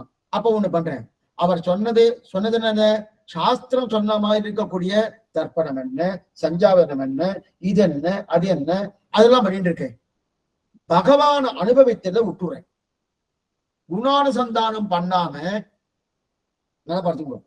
இப்படி சொன்னா அப்படி, அப்படி சொன்னா இப்படி, இந்த மாதிரி நிறைய பேர் இருக்காங்க. இந்த விதண்டாவாதம் பேசுறதுக்கு நிறைய பேர். ஏன்னா உங்களுக்கு அவர் சொன்னதை பண்ணணும், அவர் கோபம் வராம பார்த்துக்கணும். அவர் கோபம் வராது பார்த்துக்கணும் என்ன பண்றது, சாஸ்திரத்தை சொன்னது பண்ணணும். சாஸ்திரம் சஞ்சாவனம் சொல்லியிருக்கு, சார்த்த கர்மா சொல்லியிருக்கு, அமாவாசை தர்ப்பணம் சொல்லியிருக்கு, அதெல்லாம் பண்ணிட்டே இருக்கேன். ஆனா ஒண்ணு பண்றேன், குணானுசந்தத்தை நான் அனுபவிக்கலையோ. அப்ப அது அந்த அனுபவம் போயிட்டாங்கன்னா அது பிரயோஜனமே இல்லை. ஏன்னா அது பிரயோஜனமே இல்லை. ஏன்னா இதைத்தான் குறத்தாழ்வார் செய்கிறார். ஒரு சமயம் பெருமாளுக்கு பின்னாடி அணுயாத்திரையா எழுந்தருள் கொண்டிருக்கிறார். அணுயாத்திரை இந்த பராசர பட்டருடைய சரித்திரம் நீங்க கேள்விப்பட்டிருக்க. என்னன்னா பெருமாள் புறப்பாடு நடந்துட்டு இருக்கு, பின்னாடி பராசர பட்டர் எழுந்திருக்கு. அணுயாத்திரைன்னு பேரு. பெருமாள் புறப்பாடு பின்னாடியே கேள்வி பண்ணுவா. அப்ப அணுயாத்திரை பயின்று இருக்காச்சே 5:45 ஆயிடுத்து. சிஷ்யாலாம் சொல்ற, சுவாமி சஞ்சாவனம் நாடி ஆயிடுத்து அப்படி சொல்லி சிஷ்யாலாம் சொல்லிட்டு இருக்கா. சொல்லி ஞாபகப்படுத்தணும்னு அதுக்கு பராசர பட்டர் சொன்ன வார்த்தை ஆச்சரியமான விஷயம். இன்னைக்கு ஒரு நாள் நான் இந்த சஞ்சாவனத்தை பண்ணலன்னா சித்திரகுப்தன் இவன் தப்பு பண்ணிட்டாரு, இந்த பராசர பட்டன்னு தப்பு கணக்கு எழுத மாட்டான்னு. சுவாமி ரொம்ப நல்லா இருக்கு, அப்புறம் நாங்களும் இந்த மாதிரி பண்ணலாமா, நாங்களும் எங்களுடைய கர்மாக்கு நித்திய கர்மா நைமித்திக கர்மா விட்டுள்ளாமன்னா எந்த அபிப்பிராயத்தை சொன்னார், எந்த சன்னிவேசத்துல சொன்னான்றது முக்கியம். இன்னைக்கு நான் ஒரு நாள் பண்ணவில்லை என்றால் கொஞ்சம் என்ன புரிஞ்சுக்கோ, இன்னைக்கு நான் ஒரு நாள் பண்ணலைன்னா சித்திரகுப்தன் தப்பு கணக்கு எழுத மாட்டார்னு சொன்னார். சரி, சித்திரகுப்தன் தப்பு கணக்கு எழுத மாட்டான் அப்படின்னா நடக்கும், பெருமாளுடைய அணுயாத்திரை முக்கியம், அந்த விசேஷ கைங்கரியம் முக்கியம். அப்ப அந்த விசேஷமான கைங்கரியத்தில் இருக்கும்போது இதேதான் லக்ஷ்மணன் பண்ணான். ராமன் பிராட்டியோடு வந்து என்னென்ன கைங்கரியம் உண்டு அத்தனை கைங்கரியம் பண்ணினான் சீதையோடு. லக்ஷ்மணனும் ஊர்மலையோடு பரணமானும். அடலைய சுவாமி, பகவத் கைங்கரியம் ஈடுபட்டு இருக்கச்சே, அப்ப இந்த கைங்கரியத்துல விட்டாலும் தப்பு இல்லைன்னு அடைய சொல்லல, பண்ணணும். ஆனா பகவத் கைங்கரியமே பிரதானம் இருக்க செய்து இது அவசியம். அதே போல இங்க இப்ப இவர் என்ன பண்ணார், பராசரப்பட்டார் பெருமாளுக்கு பின்னாடி புறப்பாடு அணுயாத்திரா வேண்டிருக்கார். சஞ்சாவன காலம் வந்துருக்கு. அப்ப கண்ணனமானோ பண்ணல, சித்திரகுப்தன் தப்பு கணக்கு எழுத மாட்டேன்னு சொல்றார். இது ஒரு பக்கம் வச்சுக்கோ. இன்னொன்னு குரத்தாழ்வார், இதே விஷயத்த குரத்தாழ்வார் 2 சேவைஷ்டவர்கள் அப்படி திருவாழ்வினை சந்தை சொல்லிட்டு அவ சேவிச்சுட்டு இருக்கா. 2 சேவைஷ்டவர்கள் திருவாழ்வினை சந்தை சொல்லிட்டு சேவிச்சுட்டு இருக்கச்சே குரத்தாழ்வார் ஆனந்தமா கேட்டுட்டு இருக்கார். நேரம் ஆயிடுத்து, சஞ்சாவதனம் பண்ணணும், நேரம் ஆயிடுத்து. பிராமணோத்தமர் இல்லையா, சஞ்சாவனம் பண்றதுக்கு நேரம் ஆயிடுத்து. நேரமானோடனே இது அது 2 இருக்கலாம். ஒண்ணு திருவாமினி சந்தைக்காக அந்த சந்தை அனுபவத்திலே இவர் அங்க இருக்கலாம்னு ஒண்ணு இருக்கலாம், அல்லது பராசரவற்ற போல இவரும் பெருமாள் பின்னாடி அணுயாத்திரா போயிட்டு இருக்கலாம், அப்படி இருக்கலாம். எது வேணா இருக்கலாம். ஆனா அந்த இடத்துல அந்த இடத்துல பகவத் கைங்கரியம் முக்கியமான, அதாவது அனுஷ்டானம் வேண்டானது ஒரு பக்கம் வேணும், இது ஒரு பக்கம் வேணும்ன்றது. அப்படின்னு என்ன அர்த்தம்னா, அப்ப காலத்துல இந்த இடத்துல என்னன்னா, அப்ப பெருமாள் புறப்பாட்டும் போது அது பண்ணலைன்னாலும் என்ன பண்ணுவோம், அது பண்ணலைன்னாலும் பின்னாடி பணியாகணும், பண்ணப்படாதுன்னு கிடையாது, பின்னாடி பண்ணியாகணும். ஆனா எதுக்கு பிராதானியம்னா பகவத் கைங்கரியம் பிராதானியம், பகவத் கைங்கரியம். அந்த பெருமாள் புறப்பாடு போகணும். அப்பனா இதெல்லாம் இன்னொன்று என்னன்னா, நாம பண்ணக்கூடிய கர்மாக்கள்ல அந்தந்த காலத்துல பண்ணணும். இது ரொம்ப முக்கியம். காலம் தாழ்த்து பண்ணவே படாது. ஒரு முகூர்த்தம்னா அந்த முகூர்த்தத்துல மாங்கல்ய தாரணம் ஆகணும்னா அந்த மாங்கல்ய தாரணம் மட்டும் இல்லை, அந்த முகூர்த்த காலத்திலேயே சப்தபதியும் ஆகணும். இன்னைக்கு சப்தபதினாலே நிறைய பேருக்கு என்னென்ன தெரியாது. உண்மையா சாஸ்திரம் சப்தபதியே சொல்லி இருக்கிறதுல மாங்கல்யத்தை சொல்லவே இல்லை. அது பின்னாடி ஏற்பட்டது இருக்கட்டும், அந்த விஷயத்த விசாரத்துக்கு போக வேண்டாம். இதுக்கு சொல்ல, அப்ப அந்த முகூர்த்தத்துல பண்ற போகணும், முகூர்த்தம் போயிட போறது, முகூர்த்தம் போயிட்டு தப்பா போயிடுமேன்னு பண்ற போகணும். அதே போல எந்தெந்த கர்மாக்கள் எந்தெந்த காலம் சொல்லிப்பிருக்கோ சாஸ்திரம் அந்தந்த காலத்துல பண்ணணும்.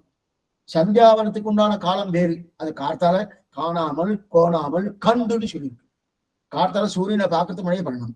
மாத்தியானிகம் மதியம் சூரியன் இருக்கச்சே பண்ணணும். சாயங்காலம் சூரியன் அஸ்தமனம் ஆகிறதுக்கு முன்னாடி பண்ணணும். சூரியன் கிளம்பி வந்து 9 மணிக்கு பண்ணா அது சந்தியாவனமே இல்லை. சந்தியமே சரி சுவாமி, அப்ப நான் பெருமாள் புறப்பாட்டுக்கு போயிட்டுனா அப்ப என்ன பண்றது, வந்து பண்ணலாம், வந்து பண்ணலாம், வந்து பண்றச்சே பிராயச்சித்தத்தோடு பண்ணணும். இப்ப எதுக்கு சொன்னா, இப்ப எதுக்குன்னா, இப்ப திருவாரூர் சந்தேகத்தின் தொழில் இருக்காரணும், அந்த சந்தையை கேட்டு ஆனந்தமா இருக்கார். ஆனந்தமா இருக்குச்சே, அப்ப அந்த குரத்தவ சுவாமி சொல்ற என்ன சொல்றேன்னா, நான் சந்தியாவுக்கு நேரம் போயிடுத்துன்றதுக்காக நான் அதுக்கு பிராயச்சித்தை நான் தேடிடுவேன். என்ன பண்ணுவோம், சந்தியாவனம் பண்ணாம விட்டுணும், மறுபடியும் பண்ணணும். பண்ணும்போது பிராயச்சித்தம் தேடி அதுக்கு பண்ணிடுவேன். கர்மத்தை தொடர்ந்தால் பிராயச்சித்து தேடலாம். நாம என்ன கர்மா பண்ணணும் அந்த கர்மாவை நாம தொடர்ந்தா பிராயச்சித்தம் தேடலாம். ஆனால் பகவத் அனுபவத்தை இழந்தால் பிராயச்சித்தத்துக்கு வழியே இல்லை. இந்த இடத்துல கொஞ்சம் நிதானமா சொல்றேன்.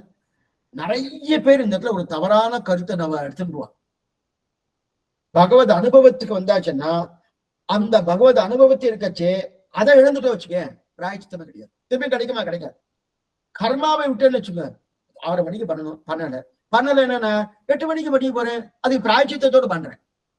6 மணிக்கு அனுபவம் இருக்கு, 8 மணிக்கு அந்த அனுபவம் கிடைக்குமா, கிடைக்காது, கிடைக்கவே கிடைக்காது. அப்ப அதுக்கு பிராயச்சித்தமே இல்லையே, அதுக்கு வழி இல்லையே.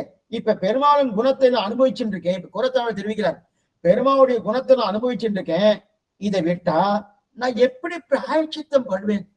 இந்த பெருமாளுடைய குணத்தை அனுபவிக்கிறதுக்கு எப்படி பிராயச்சித்தம் பண்ணுவேன்? பண்ண முடியாதுன்னு. ஆனா ஏன்னா இதை சொல்ல சொல்ல என்ன தோணும்னா, அப்பன்னா நாம கோயிலுக்கு போறோம்னா நம்முடைய கர்மானா விட்டுடலாம். நமக்கு எங்க லூப் ஹோல்ஸ் கிடைக்குன்னு பார்ப்போம்.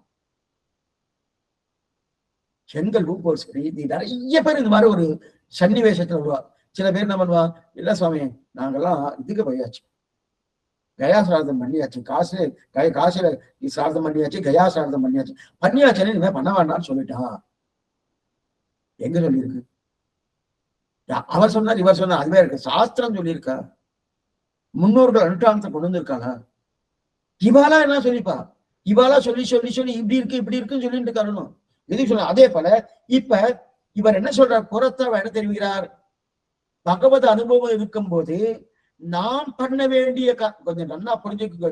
எதுக்காக இந்த விஷயம் வருதுன்னா, அன்பு கைங்கரியம், அதே போல அனுஷ்டானமும் கைங்கரியம். அனுஷ்டானம் என்னன்னா, விளக்கெரிப்பது, திருவாராதனம் பண்றது, தணிக பண்றது, கோலமிடுவது, தீர்த்தத்தை கொண்டு வந்து சேர்ப்பது, இதெல்லாம் கைங்கரியம். அது கீழ்நிலை கைங்கரியம். அதுக்கு மேல பிரேமம் என்று சொல்லக்கூடிய அன்பு மேல்நிலை கைங்கரியம்னு சொன்னோம். அப்ப கீழ்நிலை கைங்கரியம் சாமானியம், மேல்நிலை கைங்கரியம் விசேஷம் என்கிற அர்த்தத்தோடு பார்க்கும்போது, அப்ப மேல்நிலை கைங்கரியமே போருமே சுவாமி, கீழ்நிலை கைங்கரியம் தனியா பண்றதோ மற்றதோ எதுவும் பண்ண வேண்டாமே, நான் ஆத்துல உட்காந்துட்டு நல்லா பகவான் நான் பிரேமமா இருக்கேன்னா சொல்ல வேண்டாது. 2 கைங்கரியம் பண்ணணும். அதுக்குதான் இப்ப இந்த திஷ்டாந்தம் எடுத்துப்போம். அப்ப சந்தியாவதனும் பண்ணணும், அதே போல அமாவாசை தர்ப்பணம் இதெல்லாம் பண்ணணும். ஆனா அந்த காலத்துல பகவத் கைங்கரியத்தில் ஈடுபட்டு வச்சுக்கேன். இப்ப கைங்கரியத்தில் ஈடுபட்டு இருக்கச்ச இந்த கைங்கரியத்தை விட்டுட்டு போகணுமா இல்ல இந்த கைங்கரியத்தை பண்ணலாம், கைங்கரியத்தை பண்ணலாம். அப்ப அது சுவாமி, அப்ப அந்த சாஸ்திரம் சொல்லியிருக்க சுவாமி, பகவான் கோவம் வருவான்னா இதை முடிச்சுட்டு அங்க போகணும், அங்க போய் பண்ணணும், அங்க போய் பண்ண வேண்டிய அந்த என்ன கர்மாக்கள் அந்த கர்மாக்கள் பண்ணணும். அதனால இத பண்ணியாச்சுன்னா அங்க விட்டுணும்னு அர்த்தம் இல்லையே, கொஞ்சம் நல்லா புரிஞ்சுக்கணும். அத்தையும் பண்ணித்தான், ஆனா இதே நேரத்துல அங்க பண்ணணும்ன்ற நிர்பந்தம் இல்லை. ஏன் நிர்பந்தம் இல்லை? பகவத் கைங்கரியத்தில் ஈடுபட்டிருக்க. சரி, அப்ப நான் ஒண்ணு பண்றேன், நான் உத்தியோகத்துக்கு போறேன். சரி, உத்தியோகத்துக்கு போயிட்டு இருக்கணும், 6 மணிக்கு வர முடியல, சந்தியாவனம் பண்ணணும், இந்த இதெல்லாம் பண்ணணும், வர முடியல. அப்ப நானும் அதே போல அதுக்கப்புறம் நான் எப்ப நீங்க பகவத் கைங்கரியம் பண்ணும்போது அதுக்கப்புறம் மறுபடியும் பிராயச்சித்தத்தோடு பண்ணலாம்னு சொன்னீங்களோ, அதே போல நான் உத்தியோகத்துக்கு போயிட்டு அதுக்கப்புறம் பிராயச்சித்தத்தோட பண்ணலாமான்னா தப்பு, பண்ண முடியாது. பகவத் கைங்கரியத்துக்கு மட்டும்தான் இது விதிவிலக்கு. பகவத் கைங்கரியம், பாகவத கைங்கரியம், ஆச்சாரிய கைங்கரியம், இந்த 3 கைங்கரியத்துக்கு மட்டும்தான் இது விதிவிலக்கு. நான் ஏதோ என்னுடைய செல்ஃபிஷ்னு, என்னுடைய சொந்த காரியமா ஏதோ உத்தியோகத்துக்கு போனேன், பந்துக்கள் வீட்டுக்கு போனேன், கல்யாணத்துக்கு போனேன், அதே அங்க அவளை உறவினர்களை பார்க்க போனேன், அதெல்லாம் இந்த கணக்குல வரவே வராது. ஏன் இது ஜாக்கிரதையா சொல்றேன்னா, இன்னைக்கு நிறைய பேர் அதுவும் பகவத் கைங்கரியம் தானே சுவாமின்னு வா. பகவத் கைங்கரியம் இதுக்கு இன்னொரு எக்ஸாம்பிள் சொல்றேன். பராசர பட்டர் இப்படி காலக்ஷேபம் ஒரு 2-3 சுவாமிகள் அவர்கிட்ட 2-3 சுவாமிகள் சுவாமி திருவாராதன கிரமம் தெரிஞ்சுக்கணும்னு இருக்கேன், எப்படி நீங்க சொல்லிக் கொடுப்போம் அப்படின்னா, நிச்சயப்படி திருவாராதனம் பண்ற போனோம். சரி, நேர பராசர பட்டர் என்ன பண்ண, வீட்டுக்கு இருக்குன்னு கார்த்தால எழுந்ததிலிருந்து சாயங்காலம் ராத்திரி படுக்கிற வரைக்கும் என்னென்ன வேணுமோ எல்லாத்தையும் சொல்லிட்டார், கிரமமா சொல்லிட்டார். அவரை நிச்சயம் பண்ணிட்டே இருக்கார், அங்காரியம் பண்றதுக்கு நேரமே இல்லை.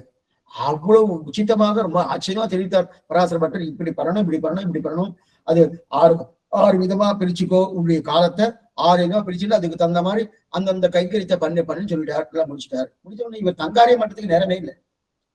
இவர் இப்படி பண்ணு 1 மாசம் ஆச்சு. சரி, நமக்கு இந்த மாதிரி பராசர பட்டர் சொல்லி கொடுத்துருக்காரு, கொஞ்சம் நல்லா பார்த்துக்கோ, சொல்லி கொடுத்துருக்காரு. இப்ப அதே போலதான் அவரும் பண்ணுவாரு. எப்ப அவர் என்னைக்குமே விஷயத்துக்காக ஒரு காலக்ஷேப அதிகாரி இந்த மாதிரி நீ பண்ணணும், இந்த மாதிரி அனுஷ்டானம் பண்ணணும்னு சொல்றாரு வச்சுக்கோ, அடையே நீ சேர்த்தான் சொல்லிட்டாருன்னா, அப்ப ஒருவேளை சொல்றவர் பண்ணிட்டு இருக்கார், நம்மளையும் பண்ண சொல்றார், நாம பண்ணல, அப்படிதான் அர்த்தம் எடுத்துப்போம். வாஸ்தவம் தான், அதையும் உண்மை இல்லைன்னு சொல்ல, உண்மைதான், கரெக்டா வாசம். அதே போல என்ன பண்ணிட்டாரு, பராசர பட்டர் அந்த மாதிரி பண்ணிட்டு இருக்காருன்னா அவர் காலட்சேபத்துக்கு போறாரு, கோயிலுக்கு போறாரு, இங்க பண்றாரு, பண்றாரு. எப்படி அவருக்கு நேரம் கிடைக்கிறது? சரி, நம்ம ஒரு நாள் போய் அவருக்கு எப்படி திருவாராதனை பண்றான்னு போய் பார்க்கணும் பண்ணார். நேரம் போனா அவரும் திருவாராதனை பண்ணல, உட்காந்து காலட்சேபம் பண்ணிட்டு இருக்காரு. 2 முடிச்சாச்சு, மத்தியானம் 2 மணி ஆயிடுச்சு, ஒரு 11 மணி ஆயிடுச்சு. 11 ஆனோடனே பிரசாதம் கண்டர்ல பண்ணணும், பெருமாள் திருவாராதனை பண்ணணும், கோயில் ஆழ்வார் இங்க 7 பண்ணு கொண்டு வா அப்படின்ட்டு. இவர் கோயில் ஆழ்வார் இடத்துக்கு போகல பராசர பட்டர், கோயில் ஆழ்வாரை இங்கே எழுந்தருளை பண்ணி கொண்டு வான்னார். பராசர பட்டர் எங்க உட்காந்துட்டு அங்க எழுந்தருளை பண்ணியாச்சு, பிரசாதத்தை கொண்டு வான்னார். திருவாராதனை ஒண்ணும் இல்லை, நேரு 4 நரம்பொழில் மாலிரம் சொல்லம் வீட்டி கூடார வெல்லம் சேர் கோவிந்தா சர்வமங்கல விக்கிரகாய சமஸ்த பரிவாராய சிவத்தே நாராயண எல்லாத்தையும் சொல்லி ஆயிடுத்து திருவாராதனை எடுத்து கொண்டு வந்து பிரசாதம் மாத்துங்கோன்ட்டார். இதை பார்த்தவருக்கு கோபம் வந்துட்டு, எனக்கு கார்த்தால இருந்து எழுந்து ராத்திரி 10 மணி வரைக்கும் இப்படி பண்ணணும் அப்படி பண்ணணும்னு சொல்லிட்டு, நீர் என்னமோ பெருமாள்கிட்ட கிட்ட போவான், பெருமாள் உண்மை எடுத்து கொண்டு வந்து வச்சுட்டு அது மட்டும் இல்ல, என்ன பண்ணிரு நீரு சர்வமங்கல விக்கிரகாய சமஸ்த பரிவாராய சிவத்தே நாராயண சிவத்தே சிவகோபாய சிவத்தே அப்படின்னு சொல்லிட்டு சொல்லி இது மாதிரி பண்ணிட்டீங்க, நீ நியாயமான்னு கேட்ட. நியாயமா? எனக்கு இந்த மாதிரி என்ன சில பேர் தான் சொல்றேன், எனக்கு இது அது எனக்கு அதுன்னு சொல்றேன், அது மாதிரி நியாயமா கேட்டேன். எனக்கு இதுவே அதிகம், உனக்கு நான் சொன்னதே குறைவுன்ட்டேன். இதோட அர்த்தம் என்ன தெரியும்? எப்பவுமே பகவத் கைங்கரியத்தில் ஈடுபட்டிருக்க அவளுக்கு ஒன்னும் சோறு பருகு நீர் தின்னும் பெத்தில எல்லாம் பகவத் கைங்கரியம். நமக்கு ஒண்ணுமே இல்லை, இன்னொரு 1/2 மணி நேரம் ஆயிடுச்சுன்னா இல்லையே, 10 மணிக்கு ஆரம்பிச்சோம், இன்னும் 1/2 மணி நேரம் ஆயிடுச்சுன்னா இல்லையே, அதுக்கப்புறம் இல்லையே, அதுக்கப்புறம் என்னன்னா யாராரு அடியனுக்கு இல்லை, என்ன சாப்பிடலாம், அடுத்து அங்கதானே போறது. அப்ப அவரு எப்பவுமே அவருக்கு பகவதி விஷயத்துல இதுவே அதிகம்னு தெரிவிக்கிறாரு.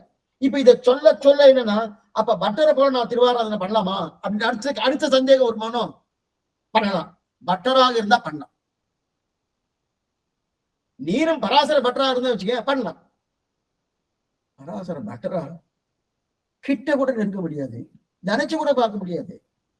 எப்பவும் அதே ஸ்மரணம், அதே நினைவு, மற்றது கிடையாது.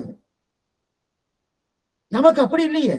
அப்ப இது பண்ணிதானே. அதே போல இந்த கர்மாக்கள்னா நான் இதுக்கு சொல்ல வந்தேன்னா, இப்ப புறத்தாழ்வார் அந்த சந்தக திருவாழ்வி சந்தை போயிட்டு இருக்கு, நல்லா ஆனந்தமா இருக்கு. செஞ்ச கவிகால் உயிர்கா காட்சியின் திருமாலிருஞ்சோலை வஞ்ச கல்வன் மாமாயன் மாய கவியாய் வந்து என் நெஞ்சும் உயிரும் உள்கலந்து நின்றார் அடியா வண்ணம் என் நெஞ்சும் உயிரும் எழுந்து தானேயாகி நிறைந்தானது கேட்க கேட்க கேட்க கேட்க தன்னாதனா என்று வண்டுமுரல் திருவேங்கடத்துல தலையாட்டி அனுபவிக்க செய்ய அப்பவை சந்தியாவனம் பண்ணணும்னு நினைவு வருமா?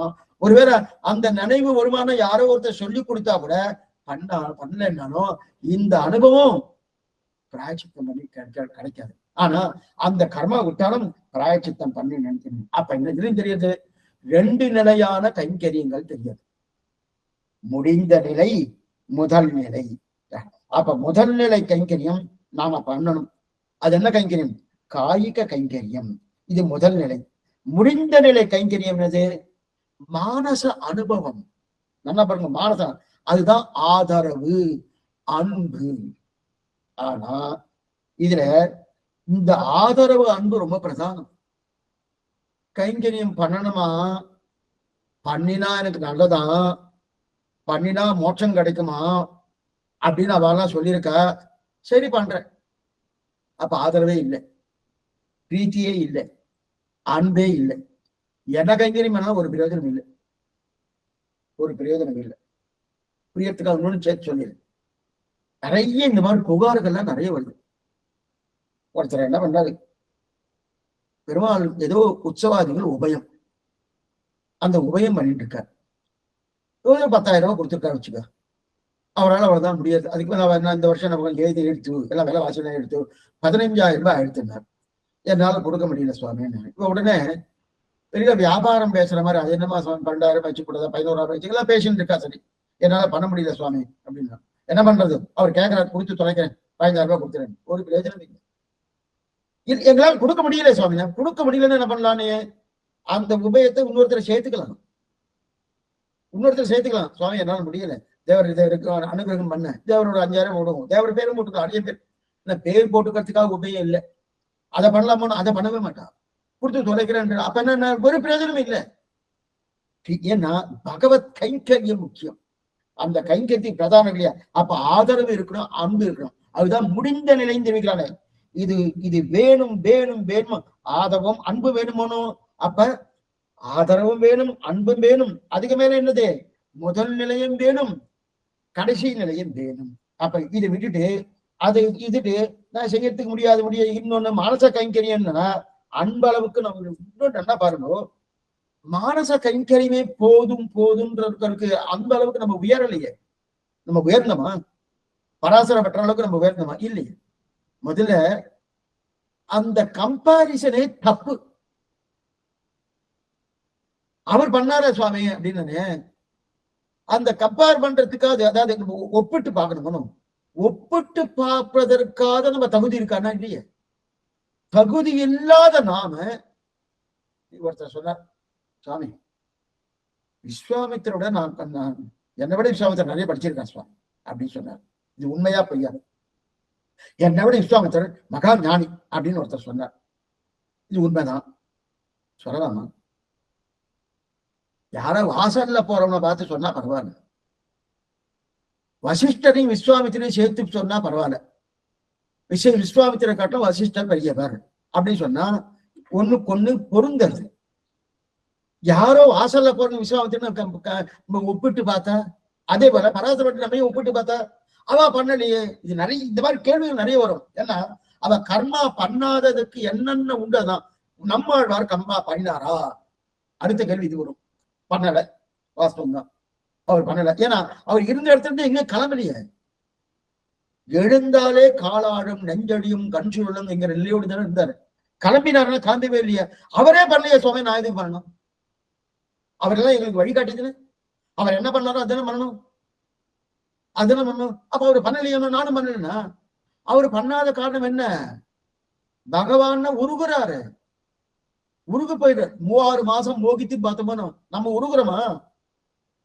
பகவான் சொன்னாலே நமக்கு ஒண்ணு அது எப்படி அவருக்கு என்ன கிடையாது அப்படின்னு தெரிவிக்க இல்லையா? அதனால அந்த மானச கைங்கரியம் நிச்சயம் வேணும். அப்ப மானச கைங்கரியம் அன்பு அடியிருக்கு நம்ம உயரவில்லையனோ, அதனால நம்ம மானச கைங்கரிய அளவுக்கு நம்ம உயர்ந்துட்டோம் அப்படின்னு நினைக்கப்படாது, நினைக்கவே படாது.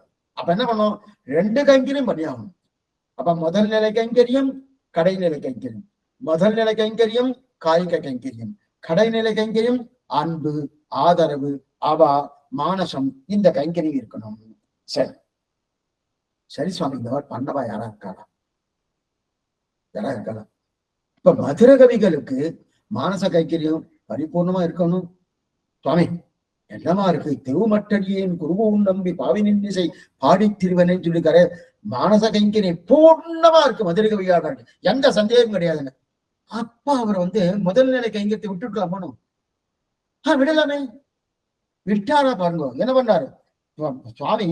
நம்மாழ்வார் பரம்பதம் போன பிறகு அவரை அந்த சின்ன விக்கிரகம், இன்னைக்கு ஆழ்வார் சின்ன விக்கிரகம் எழப்பட்டிருக்கணும், அந்த சின்ன விக்கிரகத்தை பல்லக்கில் ஏறி அருள பண்ணி கொண்டு அந்த இருக்க ஓலைச்சுவடியில எடுத்துட்டு மதுரை பட்டணத்துக்கு போய் அங்க சங்கத்தமிழ், இது இடைச்சங்கரம், அந்த சங்கத்தமிழ் நேரா போய் ஆழ்வார் ஆழ்வார் ஆழ்வார் தான் பூர்ணமாக வேதம் தமிழ் செய்த மாறன் இவர் தான் ஸ்தாபிக்கிறாரோ.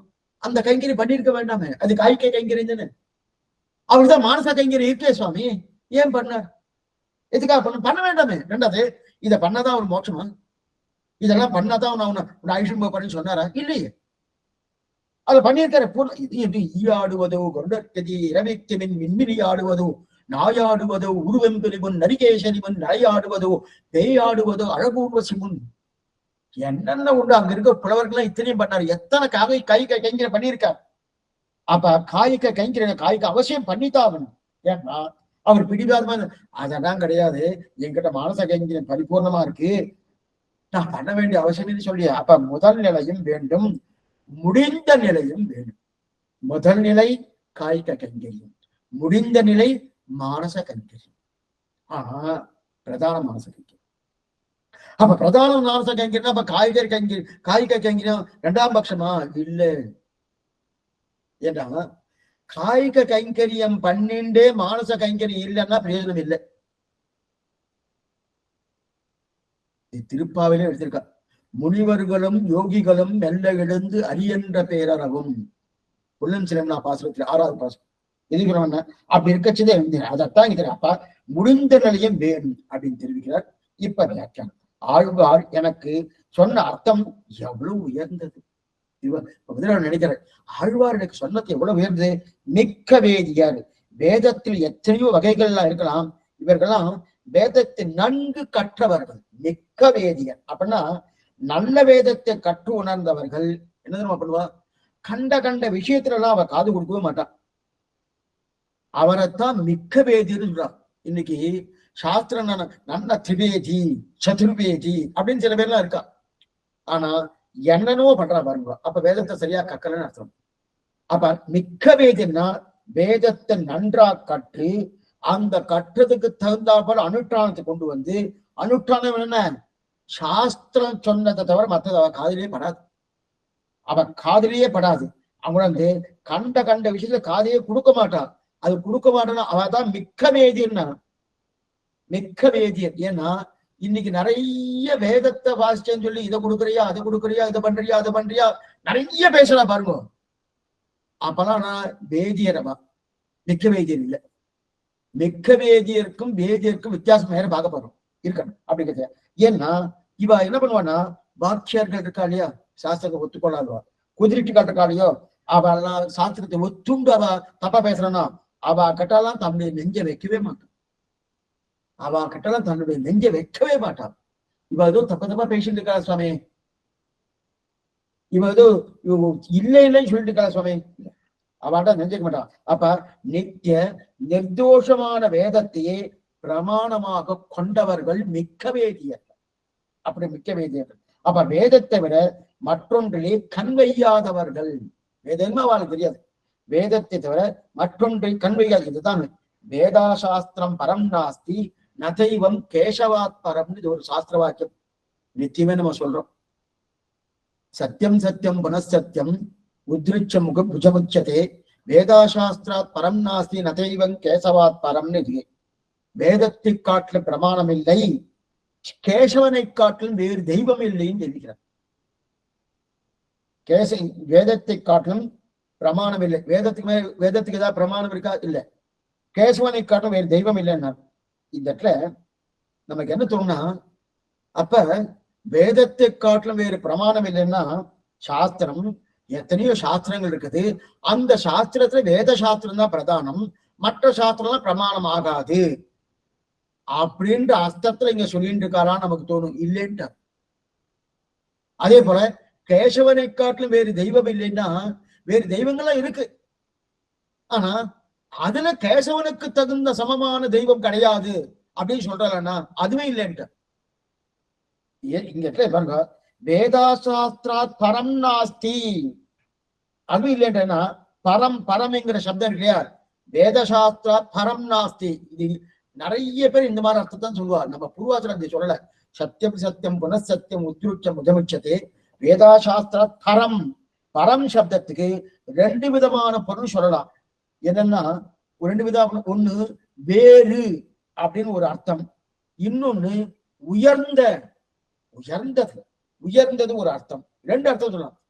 வேறு ஒரு அர்த்தம், உயர்ந்ததுன்னு ஒரு அர்த்தம். இப்ப வேதாசாஸ்திராத் பரம் நாஸ்தி அப்படின்னா வேதத்தை விட உயர்ந்த சாஸ்திரம் இல்லை என்றுதான் நம்ம பொருள் சொல்லணும். வேதத்தை காட்டிலும் உயர்ந்த சாஸ்திரம் இல்லை அப்படின்னு நம்ம சொல்லுவோம். அது இல்லைன்ட்டார். ஏன்னா வேதத்தை காட்டிலும் உயர்ந்த சாஸ்திரம் இல்லைன்னா வேதத்தை தவிர வேறு சாஸ்திரம் இருக்கு, அந்த சாஸ்திரத்தை காட்டிலும் இது உயர்ந்த சாஸ்திரம் அப்படின்னு சொல்றா போலதான் அர்த்தத்தை சொல்லுவோம். அது இல்லைன்ட்டார். அதே போல நதைவம் கேசவாத் பரம், நதைவம் கேசவாத் பரம், கேசவனை காட்டிலும் வேறு தெய்வம் இல்லைன்னு அர்த்தம்னா அப்ப தெய்வங்கள் நிறைய இருக்கு, அந்த கேசவனை காட்டிலும் வேறு தெய்வம் உயர்ந்த தெய்வம் இல்லைன்னு சொல்றோமோ அதுவும் அர்த்தம் இல்லைன்ட்டார். இந்த இடம்னா கேசவனை தவிர வேறு தெய்வம் இருக்கு அப்படின்னு சொல்லிட்டு அதுல மேம்பட்டது கேசவன் அப்படின்னு சொல்றாங்க. அப்படி சொல்ல அப்படி பொருள் கிடையாது. அப்படி இல்லை, கேசவனை தவிர வேற தெய்வமே இல்லை. அதே போல வேதத்தை தவிர வேற சாஸ்திரமே இல்லை. இதுதான் பரம் சப்தத்துக்கு உண்டான அர்த்தம். சத்தியம் சத்தியம் புனசத்தியம் உத்ருச்ச முதமுச்சதே வேதாசாஸ்திர பரம் நாஸ்தி. பரம் சப்தத்துக்கு வேறுபட்ட அல்லது உயர்ந்த. இங்க உயர்ந்தங்கிற சப்தத்தை நிறைய பேர் இருக்குன்னு சொல்லுவா. அப்ப வேதம் தான் உயர்ந்த சாஸ்திரம், மற்றதெல்லாம் தாழ்ந்த சாஸ்திரம், மற்றதெல்லாம் சாஸ்திரமே இல்லைன்றாரு. பரம்னா வேறுபட்டது. வேறுபட்டது என்னன்னா இந்த சாஸ்திரத்தை காட்டிலும் வேறுபட்டதை மற்றதெல்லாம். இப்ப சாஸ்திரம் எடுத்துட்டா வேதம் தான். அதே போல தெய்வம்னு எடுத்துட்டா மற்றதெல்லாம் தெய்வமே இல்லை. அப்பன்னா என்ன அர்த்தம்? கேசவன் தான் வேதா பரம் நாசி நதைவம் கேசவாத் பரம் தெரிவிக்கிறார் இல்லையா, இது தெய்வம் அப்படி தெரிவிக்க. அதே போல வேத நூல் ஓதுகின்றது உண்மை அல்லது இல்லையே. திருச்செந்தவரத்தை 72வது பாசம்.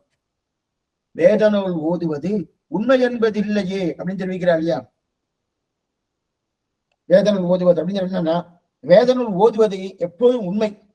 எப்போதும் என்னன்னா புரியத்துக்காக பிரத்யட்சத்தை விட அனுமானத்தை விட சப்த பிரமாணம் மூல பிரமாணம்.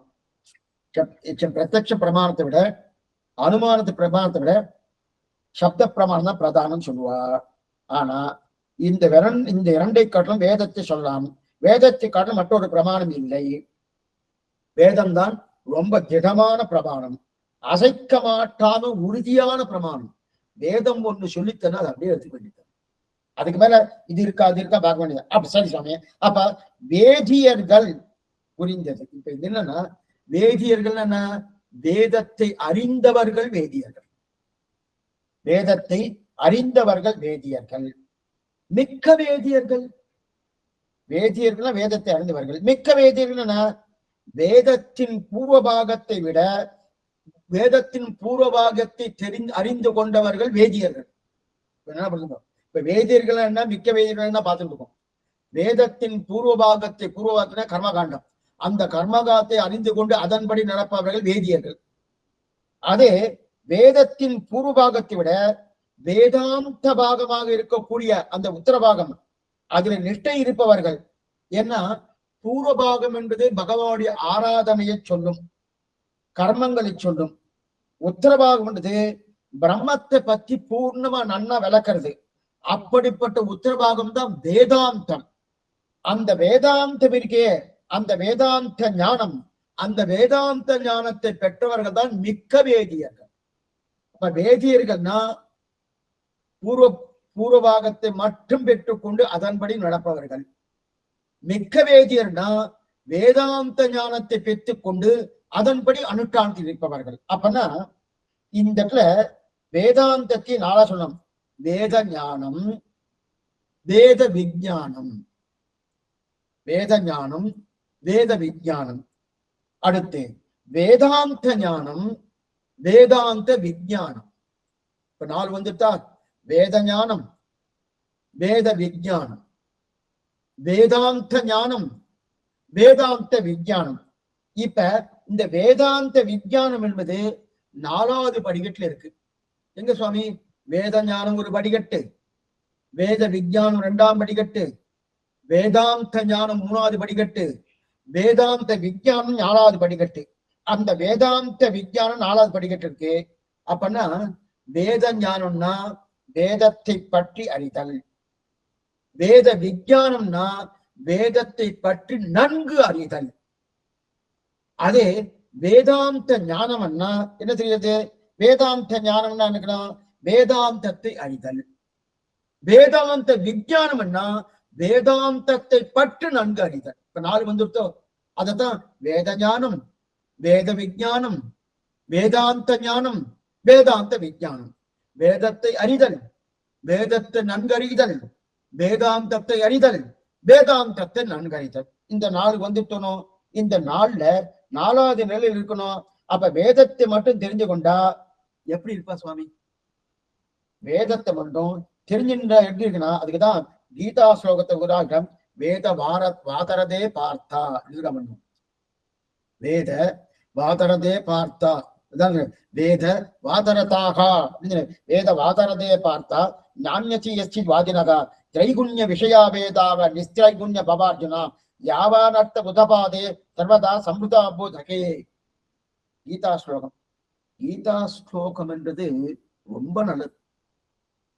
கீதையை அடிக்கடி படிக்கணும், காலட்சேபம் கேட்கணும். கீதா ஸ்லோகங்கள் நம்முடைய வாழ்க்கைக்கு அது ரொம்ப, இந்த லோக வாழ்க்கைக்கும் அந்த லோக வாழ்க்கைக்கும் ரொம்ப பயன் கொடுக்க கீதா ஸ்லோகம். கீதா ஸ்லோகங்கள்லாம் தெரிஞ்சிருந்தோம்னா எல்லா அர்த்தங்களும் ஒருத்தர் தெரிஞ்சுட்டோம்னா நம்ம அனுஷ்டானம் தன்னிடையே வந்துடும். கீதாவுடைய அர்த்தங்கள் நல்லா புரிஞ்சுட்டோம்னா, ஏன்னா உயர்ந்த சாஸ்திரம். பகவான் மிகவும் சமபணம் கிடையாது. அவர் உயர்ந்த சாஸ்திரத்தை கொண்டு வந்து அர்ஜுனன் கொடுத்துட்டார். கொடுக்கணுமே என்ற அபிப்பிராயத்தை கொடுத்துட்டார். அதனால நமக்கு எந்தெந்த துன்பங்கள் வந்தாலும் அந்தந்த கட்டத்துல இந்த கீதா சாஸ்திரம் என்ன பண்ணும்னா அந்த துன்பத்தை விளக்கி நமக்கு தெளிவு ஏற்படுத்தி கொடுக்கக்கூடிய சாஸ்திரம் தான் கீதா சாஸ்திரம். கீதை என்பது சாமான். இது அங்கேயே சொல்லியிருக்கணும். அருள் கொண்டாடும் அடியவர் என்பது அருளினான வருமறியன் பொருள் அருள் கொண்டு ஆயிரம். கீதையின் கீதாச்சாரன் அருள் கொண்டு, அங்க நஞ்சியுடைய வியாக்கியானத்தை நம்ம பார்த்தோமோ அதே போலங்க அத்தனை தூரம் இங்க கீதைக்கு இருக்கக்கூடிய நான் பேசுறது பூர்வ கண்ணனம் பெருமா பேசுறோம், உயர்த்தியா பேசியிருக்காரு. நாம என்ன நினைப்போம்னா ஒருத்தர் சுமார், நம்மளுடைய நினைவு என்னன்னா ஒருத்தர் சுமாரா இருக்கார், அவருக்கு ஞானமே இல்லை. அவருக்கு ஞானமே இல்லைன்னா அவர் அளவுக்கு பேசணும் சுவாமி. அதே ஒருத்தர் அபாரமான ஞானம் இருக்கார், அவர் அளவுக்கு பேசணும் அப்படின்னு நினைப்போம். உண்மைதான், அது உண்மை இல்லைன்னு அடைய சொல்லல. இப்ப புரியறதுக்காக சொல்றேன், யாரும் தவறா நினைக்க வேண்டாம். இன்னைக்குதான் இவர் காலட்சேபத்துக்கு வந்திருக்கார் சுவாமி. காலட்சேபத்துல வந்திருக்கச்சதே இவர் சித்து அச்சித்து ஈஸ்வரன் மந்திரத்திரயம் அரகசியத்திரயம் அதே போல பதத்திரயம் மேற்கொண்டு மண்டபத்திரயம் இதெல்லாம் சொல்லிட்டு இருந்தா உண்மையே பெரிய சுவாமி அப்படின்னா அவருக்கு தகுந்த மாதிரி சொல்லணும் போனோம். அது முன்னாடி சொல்லிட்டு நீங்க பண்ணுங்கன்னு சொல்லுவாங்க. உண்மை, அது இல்லைன்னு சொல்லல. யாராருக்கு எந்தெந்த நிலையில ஊட்டணுமோ அந்த நிலையில ஊட்டணும். காலட்சேப அதிகாரம் இப்படிதான் பண்ணணும். வாஸ்தவம் தான். எது வரைக்கும் பண்ணணும்? ஒரு 10 நாள் பண்ணலாம், 15 நாள் பண்ணலாம். அதுக்கப்புறம் அதையே திருப்பி சொல்லப்படாது. அவர் மேல வரணும் போனோம். அவர் 1ஆம் வகுப்புலயே குழந்தைட்டே இருந்தா பிரயோஜனம் இல்லை. 1ல இருந்து 2 வரணும், 2 கடைசி 10க்கு வரணும் போகணும். 10ஆம் வகுப்பு வரணும்னா அதுக்கு தகுந்த பாடத்தை எடுக்கணுமானோ, இல்ல சுவாமி எனக்கு உங்ககிட்ட வரைச்சே எனக்கு ஒண்ணுமே தெரியாதனோ, அதே மாதிரிதான் நீங்க பாடம் எடுக்கணும்னா முதல் 10 நாள் வரைக்கும். அதுக்கப்புறம் நான் அப்படியே இருந்தேன்னா பிரயோஜனமே இல்லை, ஒரு பிரயோஜனம் இல்லை. இது சொல்ல வந்தேன்னா இப்ப அவற்றை பேசி பிரயோஜனம் மெதுவா உயரணுமோனோ, அந்த மெதுவா உயரணும்னா அந்த வேலுக்குள் வரதாச்சார சுவாமி கிட்ட சொல்லுவா, என்ன சுவாமி நீங்க ரொம்ப பெரியவரா இருக்காது, நீங்க கீழே இறங்கி சொல்லணுமான்னு. நீங்க கீழே இறங்கி சொல்லணும். அப்படி கேட்டுக்க சுவாமி காலட்சத்தை, நீங்க கீழே இறங்கி சொல்லணும்னு சொல்லுவாரு. அதுக்கு அவர் என்ன சுவாமி சொல்லுவாரு, கீழே இருக்கிறவாளை மேல தூக்குறதுக்கு என்ன பகவான் என்ன அமைச்சிருக்கார், நானே கீழே இறங்கினா பிரயோஜனம் இல்லை. இப்ப நீங்க எல்லாம் கீழே இருக்க மேல கொண்டு வரணும். அப்ப நானே கீழே கீழே கீழே கீழே பிரயோஜனம் இல்லையே. அப்ப என்ன பண்ணுவோம், கீழே இருக்கிறவாளை மேல கொண்டு வர்றதுக்கு தான் உபன்யாசம், காலக்ஷேபம், அதுக்குதான் இருக்குது. அப்ப உயர்ந்த அர்த்தத்தை தான் பேசணும், தாழ்ந்த அர்த்தத்தை பேசவே கூடாது. உயர்ந்ததாக இருக்கக்கூடிய அர்த்தத்தை பேசணும். சாமானிய எப்பவுமே காலக்ஷேபத்துக்குன்னு சில சப்தங்கள் உண்டு, சில அதைத்தான் பிரயோகப்படுத்தணுமே தவிர நம்ம இஷ்டத்துக்கு நம்ம வாய்க்கு வந்தா படம் எந்தெந்த சப்தம் அதெல்லாம் ஒண்ணு. ஏன்னா உலக விஷயம். ரெண்டாவது, சில பேர் என்ன சொல்லணும்னா அந்த காலக்ஷேபத்தை அவ இழுக்கணும்னாலே உலக விஷயத்தை பற்றி இந்த காலக்ஷேபத்தை சொல்லுவா, அரசியலை பத்தி பேசுவா, குடும்பத்தை பத்தி பேசுவா, அதே போல நாடகத்தை பத்தி பேசுவா, திரைப்படத்தை பத்தி பேசுவா. இதெல்லாம் பேசினா ஓ என்னமா பேசுறேன் பிரயோஜனமே, ஒரு பிரயோஜனம் இல்லை. எதுவுமே இந்த மாதிரி பேசவே கூடாது. உயர்ந்த விஷயத்தை உயர்ந்தவர்கள் சொல்லணும், அதை கேட்கணும். அப்பனா நான் அந்த அளவுக்கு நம்ம தகுதி ஆகிக்கணும். இல்லையா சுவாமி இப்பதான் வந்திருக்கேன்னா ஆகலாம், ஒன்னும் தவறு இல்லை. 10 நாள் ஆகும், 1 மாசம் ஆகும், 2 மாசம் ஆகணும், 1 வருஷமே ஆகட்டும், அடுத்த வருஷம் திருப்பி வரணும். இல்ல சுவாமி எனக்கு ரொம்ப எனக்கு அந்த மூளையை கசக்கண்டு பண்ணா கூட சுமாரதான் வருதுன்னா ஒன்னும் சிரமமே இல்லை. நிதானமா இதையே சொல்லி வந்துன்னா மேல அந்த வந்துடும். ஆனா அதற்குன்னு கண்ட விஷயத்த பேசப்படாது. இவருக்கு இதுல விருப்பம் வரணுமே, அந்த விருப்பம் வரத்துக்காக நான் அவருக்கு பிடித்ததாக இருக்கக்கூடிய அந்த திரைப்படத்தை பத்தி நான் காலக்ஷேபத்துல பேசுறேன், அப்படி பேசுறது தப்புதான். அதெல்லாம் ரசிக்காது, அந்த காலக்ஷேபம் எடுபடாது. என்ன விஷயமோ அதான் பேசணும். அதை தாண்டி எதையாவது எங்க சுவாமி சொல்றாரு, இப்ப திட்டா எக்ஸாம்பிள் சொல்ற போனோம், அது கூட உன் இஷ்டத்தையும் பேசாதன்னு. இன்னைக்கு இருக்கிற மாதிரி எக்ஸாம்பிள் சொன்னாதானே சுவாமி பிரியன்னாரா, அது கூட பண்ணாதன்னு. பூர்வாச்சாரம் என்ன சொல்லியிருக்கோ அதையே சொல்லணும். ஏன்னா என்னைக்குன்னா அது எடுபடும். நீ இன்னைக்கு சொல்லிட்டேன்னா நாளைக்கு அதுவே மாறிடும், நாளைக்கு அதுவே பூர்ணமா மாறிடும். ஏன்னா ஒண்ணுல முதல்ல கருப்பு வேலையில டிவி வந்தது, இப்ப டிவி கையிலேயே வந்துடுச்சு, வாட்ச் இருக்கணும் அதிலே பாத்துக்கிறா எல்லாம், அந்த அளவுக்கு வந்துடுச்சு. அதுவும் ஒரு கலர்ல வந்துடுச்சு. எதுக்கு சொல்ல வந்த அந்த அளவுக்கு ஒண்ணு மாறிட்டு இருக்கு இல்லையா. அப்பா பண்ணது மாறவே மாறாது. எழுதின அப்ப இந்த மனசு, ஏன்னா சாமானியமா நம்ம நினைக்கிறது இந்த மனசுடைய நிலை வேறு, இந்த மனசு பகவான்கிட்ட லைக்கணுமோனும், பகவான்கிட்ட போகணுமோனும் ரொம்ப சிரமப்பட்டு பகவான்கிட்ட போறோம்னு நம்ம நினைக்கிறோம். இல்ல, உலக விஷயத்துல நம்ம சிரமப்பட்டு போயிட்டு இருக்கோம். பகவான் விஷயத்துல போறது நமக்கு இயற்கை. நாம அப்படியே எதிர்த்தட்டாக மாறி இருக்கோம். கோவிலுக்கு போறதுன்றது இயற்கை, உலக விஷயம் பேசுறது செயற்கை.